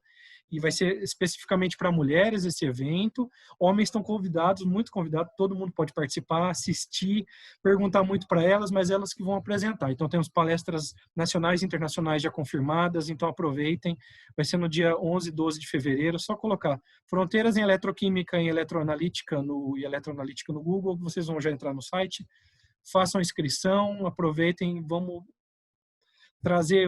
deixar essa mulherada cada vez mais para cima aqui no Brasil, que nós precisamos elevar mais a discussão de formação de profissionais, e eu acho que isso é cada vez mais importante, independente do gênero. Obrigado, Thiago, passo a palavra para você mais uma vez.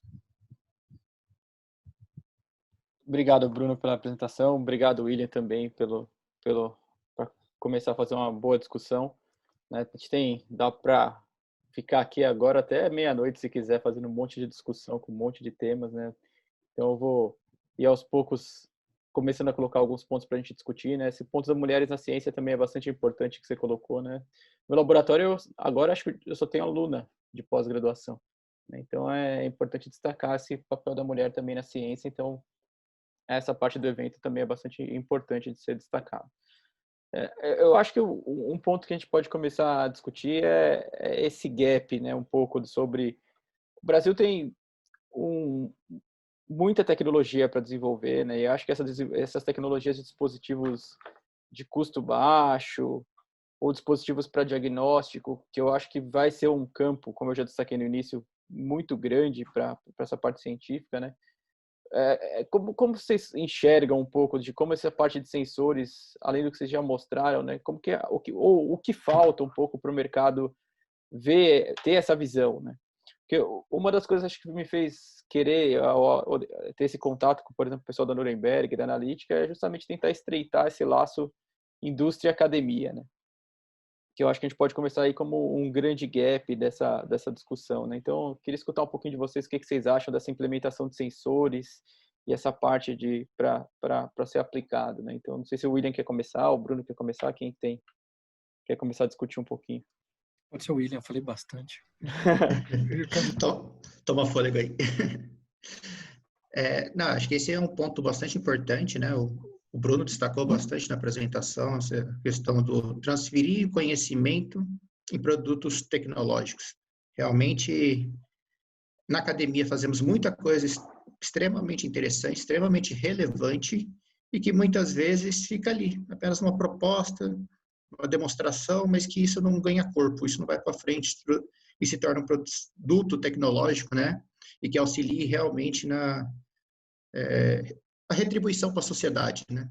Nós, como pesquisadores, temos essa missão, né, de retribuir, né, parte do financiamento público que temos, que é a principal fonte, né, no país, e trazer novas tecnologias, novas informações para todos.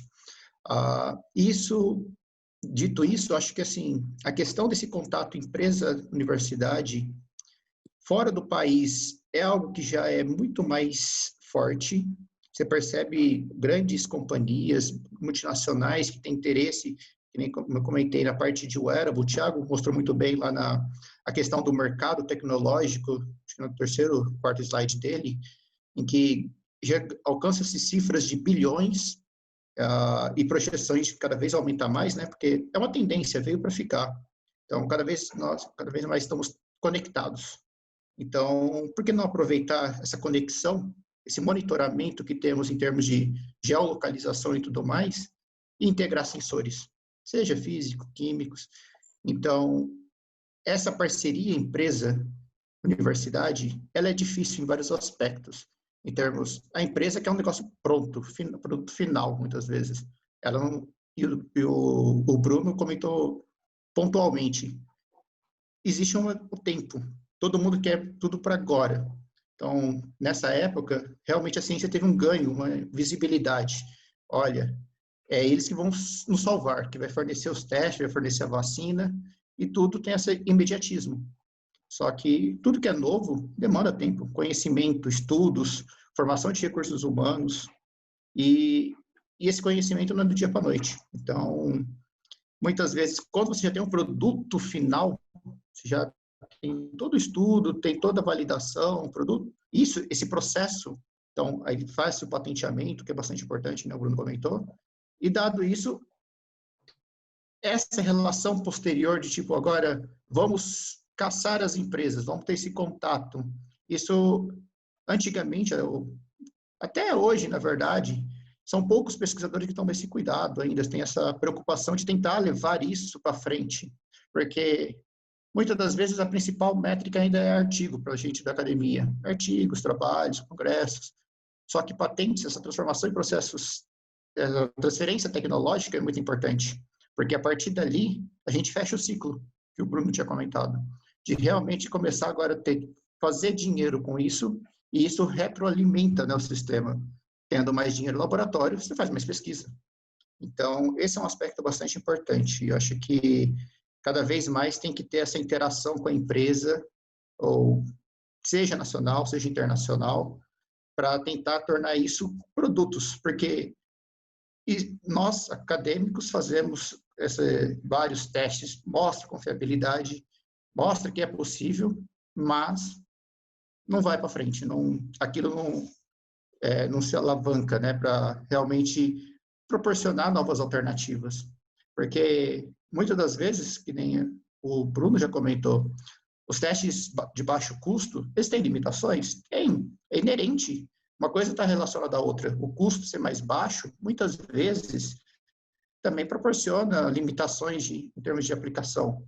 Mas é valioso esse tipo de resposta, porque a partir daquele resultado, você já tem tomadas de decisão, passe quarentena, já tem uma resposta rápida. Então, é um teste acessível. Qualquer um pode fazer, não precisa necessariamente ir para uma junta médica, né, e fazer aquele teste. Então, a partir do momento que a gente começa a baratear os processos, isso favorece essa disseminação e tomada de decisão. No caso desse período crítico da pandemia, ele é o caso clássico, que ter uma resposta que você rápida ali, que você possa fazer da sua residência, é ótimo. Você já tem uma resposta, e se você tiver a consciência de saber as próximas etapas, deu negativo? Ok. Deu positivo? Opa, deixa eu tomar as medidas necessárias, medidas sanitárias mais adequadas para evitar essa disseminação. Então, acho que avançar em termos de cada vez ter estudos mais integrados e esse contato com a empresa para realmente isso virar produtos comerciais e poder auxiliar, né, também dos dois lados, população, nossa comunidade, a saúde, por exemplo, nesse tema da palestra de hoje, né, do congresso, e também a própria academia. Então, é uma retribuição em termos financeiros que você pode ter uma fonte extra para patrocinar ali, para poder alavancar esses estudos. Concordo com tudo que o William falou. Eu acho que eu poderia acrescentar mais duas coisas. Eu acho que falta um pouco de incentivo para vocês forçarem, para se forçar, né, as empresas a investir na academia. Eu acho que isso ajudaria. E a empresa buscar a academia antes do problema. Acho que se a empresa conseguir buscar a academia antes do problema surgir, isso aí melhoraria. Só que é aquela história. Porque, por exemplo, a FAPESP, o CNPq, eles investem na pesquisa, mas eles não sabem se a pesquisa realmente vai dar certo ou não. Então, você desenvolver produtos também carece disso. Você precisa de investimento alto, a longo prazo, e depois isso vai gerar lucro, mas você vai ter 20 projetos, desses 20 projetos, vamos pensar em 20 projetos, 20 produtos. 20 produtos, pode ser que 18 vão dar errado, vão ter 2 produtos, mas esses 2 produtos vão pagar os outros 20. Porque o lucro dele paga, mas muitas vezes a empresa ainda não vê isso, ela é imediatista, igual o William falou. Como ela é imediatista, como é que ela vai enxergar que o investimento de tentar bater em 20 produtos dentro da universidade vai me dar só 2 e a longo prazo? Eu vou fazer algo que seja mais rápido, isso falta, eu acho que falta incentivo, vai baixar imposto, falta também a universidade aproximar um pouquinho mais a partir de fazer uma agência de inovação específica só com book. Falou, o William está desenvolvendo o wearable, o Thiago está desenvolvendo sensores para para fazer detecção de drogas, o Bruno está fazendo sensor para detectar dopamina, aqui tem aqui que isso aqui serve, isso aqui serve para alguma coisa, o cara vai lá, serve, isso aqui não, isso aqui... Mas às vezes, por exemplo, está desenvolvendo ali o sensor, igual vocês fizeram de papel, mas isso aqui serve para alguma outra coisa, e às vezes a gente não enxerga, a empresa já enxergou. Então falta se sentar e conversar, mas depende muito de incentivo, né? Tanto da empresa, baixar impostos, como da universidade, eu tenho um leque de coisas. E não é de um dia para a noite que se faz isso. Eu falo, eu vejo isso depois. Eu virei docente em 2014 em Santa Catarina. Eu comecei a ver alguma coisa. Em 2015 começou a dar o boom disso. E aí foi que acabou, reúne, as pessoas falaram, e agora acabou e os doutores vão para onde, né? A fuga de doutores. Vão começar a ir para fora? Não, tem que começar a desenvolver o quê? Produtos, que é algo que a Europa e Estados Unidos já faz há muitos anos, né? Fazer startups, fazer com que haja outras maneiras de se absorver doutores, né? Então, mas eu acho que falta isso. As agências de inovação tinham que sentar e falar, nós temos isso, isso e isso. Tem algumas coisas, quando a gente deposita a patente, recebe, mas não é aquilo. Acho que está muito superficial ainda. Tem que chegar, sentar, vamos sentar aqui, vamos rascunhar. O que vocês têm? Quantos reais vocês vão me dar? Quantos reais vocês podem dar? Quantos reais vocês precisam? Tem que ter essa conversa, não tem esse bate-papo com as indústrias. E não tiver, não vai ter...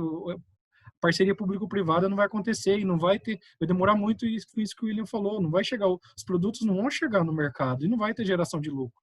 Então tem que ter a conversa dos lados e tem que ter, não sei se é um ministério específico para isso, uma fundação só para isso. O PIP, FAPESP, fala, o Lúcio, que é um professor da USP, que é colega nosso aqui, de nós três, ele fala, os produtos, a cada 10 produtos, 9 dão errado, mas um paga os outros 9 dentro do desenvolvimento de PIP, que é um incentivo à abertura de pequenas empresas.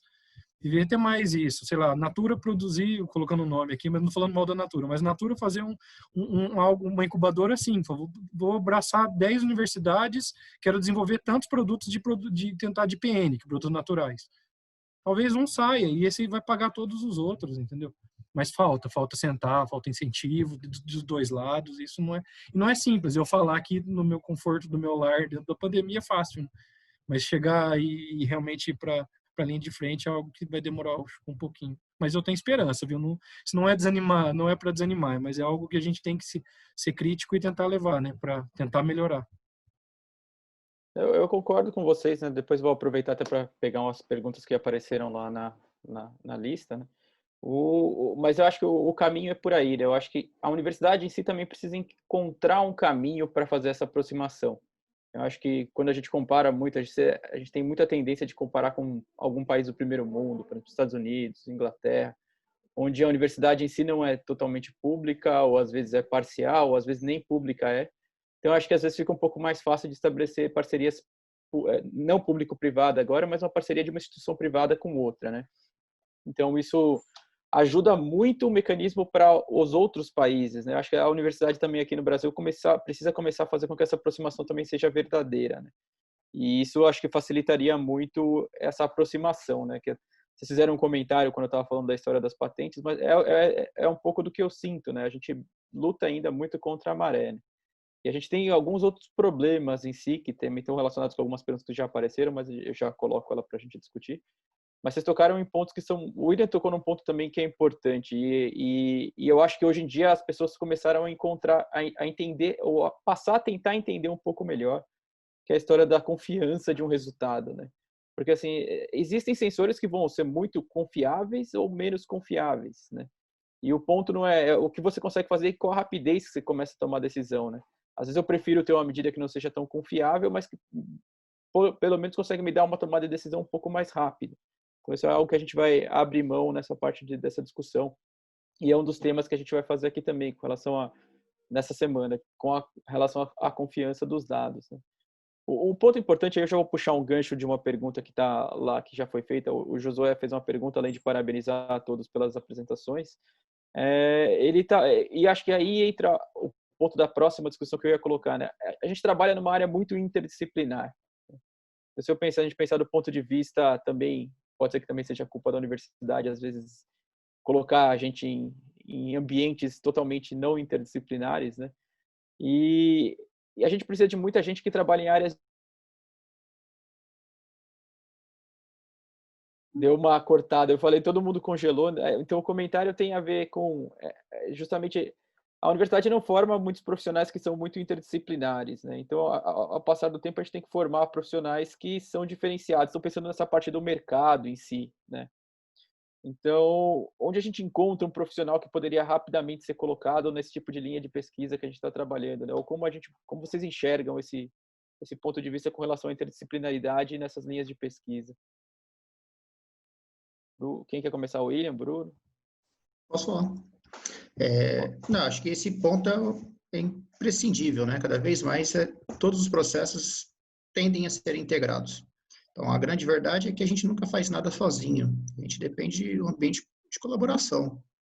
Então, que no Sensores Wearable ou qualquer um desses dispositivos para análises remotas, vão precisar de ter químicos, biólogos, vai ter que ter médicos para ter essa tradução, né, de resposta química, biológica para algo clínico. Vamos ter que ter pessoal de eletrônica, sistemas de transmissão de dados. Então, essa integração é bastante importante. Acho que, assim, a interdisciplinaridade, a multidisciplinaridade, ela sempre existe, mas sempre temos nichos, né? Cada um tem uma expertise. O que não pode acontecer é querer trabalhar sozinho. Então, a ciência só avança com um ambiente colaborativo. Então, acho que, na verdade, depende muito desse aspecto de realmente juntar. Olha, eu faço essa parte, mas eu tenho um colega ali da física, da engenharia, que ele pode complementar isso, e ao invés de eu fazer só mostrar que a parte ali química, eu posso começar a juntar expertises diferentes, conhecimentos diferentes, para ter um know-how ali de agora fazer algo realmente um produto final, porque isso vai ter um aspecto bastante importante naquele tema que a gente comentou, né, de tornar esse um produto realmente comercial. Então, essa integração é bastante importante para proporcionar essa tradução, né, alavancar essa produção acadêmica para algo final, né, produto final ali para a população. Então, acho que, na verdade, esse contato, essa aproximação que é importante. Os pesquisadores em si, ele sempre vai... Não tem como ele ter por mais que seja uma formação bastante ampla, dificilmente ele vai conseguir executar todas as etapas. Então, a união realmente precisa existir ali para avançar. Eu acho que realmente é importante. Eu acho que essa multidisciplinaridade ela começou mais nos anos 2000, então são as gerações mais novas que usam isso e que abusam e de maneira positiva, não um abusar ruim. Mas eu acho que não tinha isso na academia, era realmente, só que era nichos e cada um no seu quadrado. Eu acho que depois dos anos 2000 isso foi realmente melhorado e eu acho que é um caminho sem volta. Acho que realmente, como o William já falou, não temos o desenvolvimento de nenhum produto, nenhum processo se não tiver vários colegas. Com um colega só a gente não vai conseguir desenvolver. E quanto mais a gente trocar ideia, melhora realmente as publicações, melhoram as patentes, melhora os produtos, melhora os processos. Então, mas eu acho que era assim. E não é só no Brasil, é fora do Brasil também, né? Cada um trabalhava por si, né? Então não tinha essa visão de vamos trabalhar todos e tentar desenvolver um processo. Anos atrás, na década de 90, você ter poucos autores era um grande mérito no artigo. Hoje se discute pouco isso, né? Tipo, se o cara trabalha, beleza, não tem problema ter 6, 7, 8, 10 autores num artigo, desde que as pessoas trabalham de áreas diferentes. Realmente tinha uma discussão que é super antiquado, mas ter 2 autores era muito melhor que ter 6. Então, era muito da academia isso. E hoje já caiu, né? Isso. Então, eu acho que é um caminho sem volta mesmo. Ser multidisciplinar é algo que vai sempre agregar, né? Sempre vai ter uma melhoria no artigo, no trabalho. Eu acho que esse é um ponto importante, até pegando uma pergunta que também está ali no chat e pelo seu comentário, né, do Edmund, perguntando sobre se outros pesquisadores trabalham nessa linha de pesquisa, né? Então, no mundo tem vários pesquisadores, né? O William também acho que trabalhou com um dos pioneiros, né, nos Estados Unidos também com relação ao desenvolvimento de dispositivos vestíveis, né? Então, trabalhar com sensores é algo que vem ganhando um destaque muito diferencial. E, como eu tinha até comentado, né? Muito provavelmente essa vai ser a gente está discutindo, até a gente pode começar a discutir com relação ao tempo, mas esses tipos de dispositivos vão ser dispositivos que vão estar aí no mercado rapidamente, né? Eu acho que agora a gente está quebrando, a gente está falando assim, tem os relógios que mediam batimento cardíaco, isso aí já estava sendo feito há um tempo atrás. Tudo isso que a gente está desenvolvendo na academia são dispositivos que vão tomar, alguns deles vão começar a aparecer como novos dispositivos implementados em telefone celular, telefones relógio inteligente. Então, isso eu acho que vai começar a ganhar força, né? Então, até mesmo no exterior tem muita gente já utilizando esse monitoramento do batimento cardíaco para tentar correlacionar com a COVID, né? Então já tem mostrado que daria para tentar monitorar, né? Então tem pesquisas até mostrando essa parte do uso do batimento cardíaco já salvou pessoas com início de infarto. Então eu acho que a gente chega numa tendência muito importante, né? E aí vem a pergunta que tem a ver com essa parte, né? E aí é o achismo mesmo, né? Dependendo de vocês, o que vocês acham que com o tempo, né? Como você acha que o mercado vai começar a... O que vocês acham? Assim, se tivesse uma bola de cristal, né? A gente querendo esses dispositivos aparecendo, né? E da vontade de vocês, né? O que vocês têm uma ideia de como esses dispositivos... Que caminho a gente poderia chegar como um caminho que pode estar no mercado rapidamente aí? Eu tenho acho que tem duas etapas os trabalhos assim. A primeira etapa é o desenvolvimento acadêmico. E isso, para você desenvolver um trabalho assim, eu tenho em mente mais ou menos, com minha experiência, 6 meses mais ou menos, você consegue começar a ter boa reprodução e falar, tem 6, 7 meses, você tem algo legal. Assim, já reproduziu, tá legal, chegamos em algumas amostras, às vezes um pouquinho mais rápido, chega nos 3 ou 4, mas ali. Aí vai entrar no protótipo. Aí é um momento que eu não consigo ter hoje, eu não consigo ver, porque eu não tive nenhuma empresa que falou, vou injetar dinheiro no seu laboratório, vamos ver se vai dar alguma coisa. Pode ser que dê, pode ser que não. Mas então vamos pegar aquela patente, vamos tentar desenvolver ela. Pode ser que não dê nada, mas daí você desloca, contrata pessoal, que eu falei, pega 3, 4 doutores que já estão no mercado aí precisando, vamos fazer uma empresa e aqui vai. Pode ser que vire. Aí esse tempo eu gostaria de saber quanto seria. Meu supervisor, quando eu fiz o doutorado de sanduíche na Espanha, ele falou que isso aí vai com 1 ano e meio, mais ou menos 2 anos, você tem um prontinho para ir já. Mas eu não enxergo isso ainda, porque eu queria realmente ter essa experiência um dia de ver. Mas não sei se o William também concorda, mas ele em 4 meses, entre 4 e 6 meses, já está com alguma coisa, como falando de biosensor, algo mais robusto. E aí, essa outra etapa, eu realmente não consigo precisar hoje. Até aproveitando para inserir na discussão, né? O William também pode complementar. Acho que um ponto que está importante, você tocou nele, que já era o ponto que eu queria começar na outra discussão, então eu já vou incluir ele agora para a gente debater um pouco. Tem a ver um pouco com startup, né?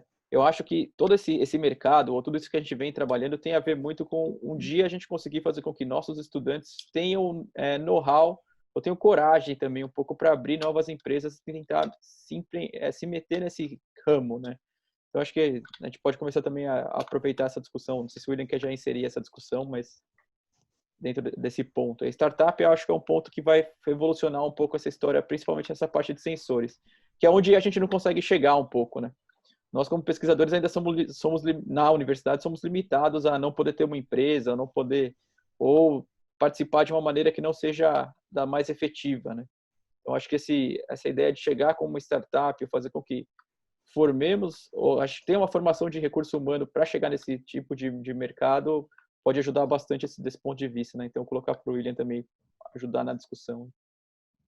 Então, eu vou retomar um pouquinho o ponto anterior, né, do tempo. Então, concordo plenamente com o que o Bruno falou, né? Tipo, é lógico que depende de pesquisa para pesquisa, mas ali na faixa de média de 6 meses, 1 ano, você já tem sensores, biosensores ali totalmente já caracterizados, bem avaliados, para avaliar em termos de sua robustez, especificidade, certificidade. Então, você consegue ter algo para aplicação. Só que a gente sempre vai empacar naquela parte de levar isso, criar um protótipo agora, avaliar isso numa escala maior, uma escala já pré, né, comercial, ali, digamos, para realmente avaliar com uma quantidade de espaço amostral maior. E é onde que tem essa limitação que muitas vezes, como já bem escrito anteriormente, né, a gente conversando aí, falando sobre essa interação empresa-universidade, né, tem que ter uma facilitação dos dois lados, tem que ter essa comunicação. Então, as empresas têm que entender que elas precisam arriscar um pouquinho, tipo, dar o voto de confiança e que não vai ser todos os produtos que ela vai investir que vai retornar, mas que se 10, 20% daquele financiamento inicial que ela deu, 10, 20% de produtos, né, que realmente foram para frente, vai pagar totalmente o financiamento e vai ter lucros depois. Então, por outro lado, a universidade também tem que começar a flexibilizar, né, essa relação. Então, existe um debate ainda, que o Thiago já apontou um pouquinho, em termos dessa interação, né, instituição pública com financiamento privado. Então, também isso, às vezes, cria-se alguns debates, né, em termos de... você pode começar a dar um direcionamento muito focado numa aplicação e não a ciência pela ciência, que é algo que já se discutia mais antigamente. Então, existem debates, existem entraves, e isso é o que realmente, às vezes, dificulta essa comunicação para isso ir para frente. E uma das formas, aí, já puxando esse link do Thiago falou das startups, é realmente essa questão de que poder ter uma incubação, poder ter essa etapa de iniciar essa avaliação e que isso, a partir do momento que você tem esse produto, você já está mostrando um pequeno mercado local ali, isso atrai as grandes empresas. Aqui no Brasil isso ainda está caminhando, passos bem lentos, mas lá fora, em colaboração com, tendo alguns colaboradores, a ideia sempre da pesquisa é desenvolve, testa, publica, mas o principal foco não é a publicação, muitas vezes, é a criação de startups. Porque uma vez que criou startups, já mostrou a ideia, pôs a ideia no mercado, mostrou que tem potencial, grandes empresas agora começam a atrair e compra. Então, compra essa ideia, investe a partir dali. Então, muitas vezes, ela não vai investir na etapa inicial lá na universidade. Ela já vai querer comprar essa pequena empresa e começar a maximizar, tornar isso já em algo mais... numa escala maior de produção, e isso visando reduzir custos, aumentar a produção, né? Então, acho que a questão da startup é algo importante. Nesse cenário, a FAPESP ajuda bastante atualmente, tem essa linha de pesquisa, né? E que isso facilita essa pequena incubação. Só que ainda esse número é muito pequeno. Só a FAPESP, para o estado de São Paulo, né, no caso, não dá conta desse... A gente tem grande potencial, um potencial muito maior do que realmente tem a demanda é grande, né? Então, e outro aspecto que o Thiago comentou, nós, como da academia, hoje as políticas de contratação restringem. Começou já a ter um debate, algumas universidades começaram a flexibilizar, viram essas tendências, né, principalmente vindas de fora, de que a partir do momento que você estimula o pesquisador, que ele pode ter algo extra, né? Ele pode prestar, além de consultoria, ele pode começar a participar, isso tende a alavancar, né? E para a universidade isso aumenta a visibilidade, dá retorno em termos das suas empresas filhas, né, da universidade. Então, para a sociedade é algo importante. Então, isso é imprescindível. Esse é um ponto importante, né? E se a gente for até olhar, pensando, já que a gente entrou um pouco nessa história da startup, várias das startups que são brasileiras tiveram alunos de universidades públicas, né? Então, acho que isso daí é algo que mostra que tem essa história dessa formação, né? Como eu disse, eu poderia ficar com vocês aqui por mais umas 3 horas até se bobear discutindo, mas acho que agora, por enquanto, a gente já não tem mais outras perguntas lá no chat. Eu teria outras, mas eu acho que devido ao andamento do tempo, já está 2 horas conversando aqui, até para respeitar esse tempo. Depois a gente continua outro dia essa conversa. Espero que um dia ir rapidamente, fisicamente. Então, eu agradeço tanto o William quanto o Bruno pela apresentação. Eu fiquei muito contente com esse nosso primeiro dia do evento. Acho que a gente abriu ele com chave de ouro. Então, muito obrigado mesmo por toda a ajuda com o evento e por passar um pouco da experiência de vocês para o resto do pessoal, mesmo que virtualmente. Então, eu agradeço. Acho que a Nádia quer fazer ainda algum fechamento, então, muito obrigado aos dois pela disponibilidade. Eu que agradeço o Thiago, Bruno, William, sensacional o conteúdo da tarde de hoje, não tem como não ficar vidrado, concordo com o Thiago, acho que poderíamos ficar aqui discutindo por horas e horas. Então, muito obrigada pela disponibilidade de vocês, pela generosidade de compartilhar todo esse conhecimento. A pergunta do dia respondida, então, objetivo atingido, né, Tiago? Então, obrigada mesmo. Obrigada a todos vocês que acompanharam aqui esse conteúdo assim gravado. E em breve disponibilizaremos também essas apresentações. Então, hoje é apenas o primeiro dia desse congresso, então esperamos todos vocês na tarde de amanhã, às 16 horas, no mesmo link de acesso. Então, muito obrigada a todos e até amanhã.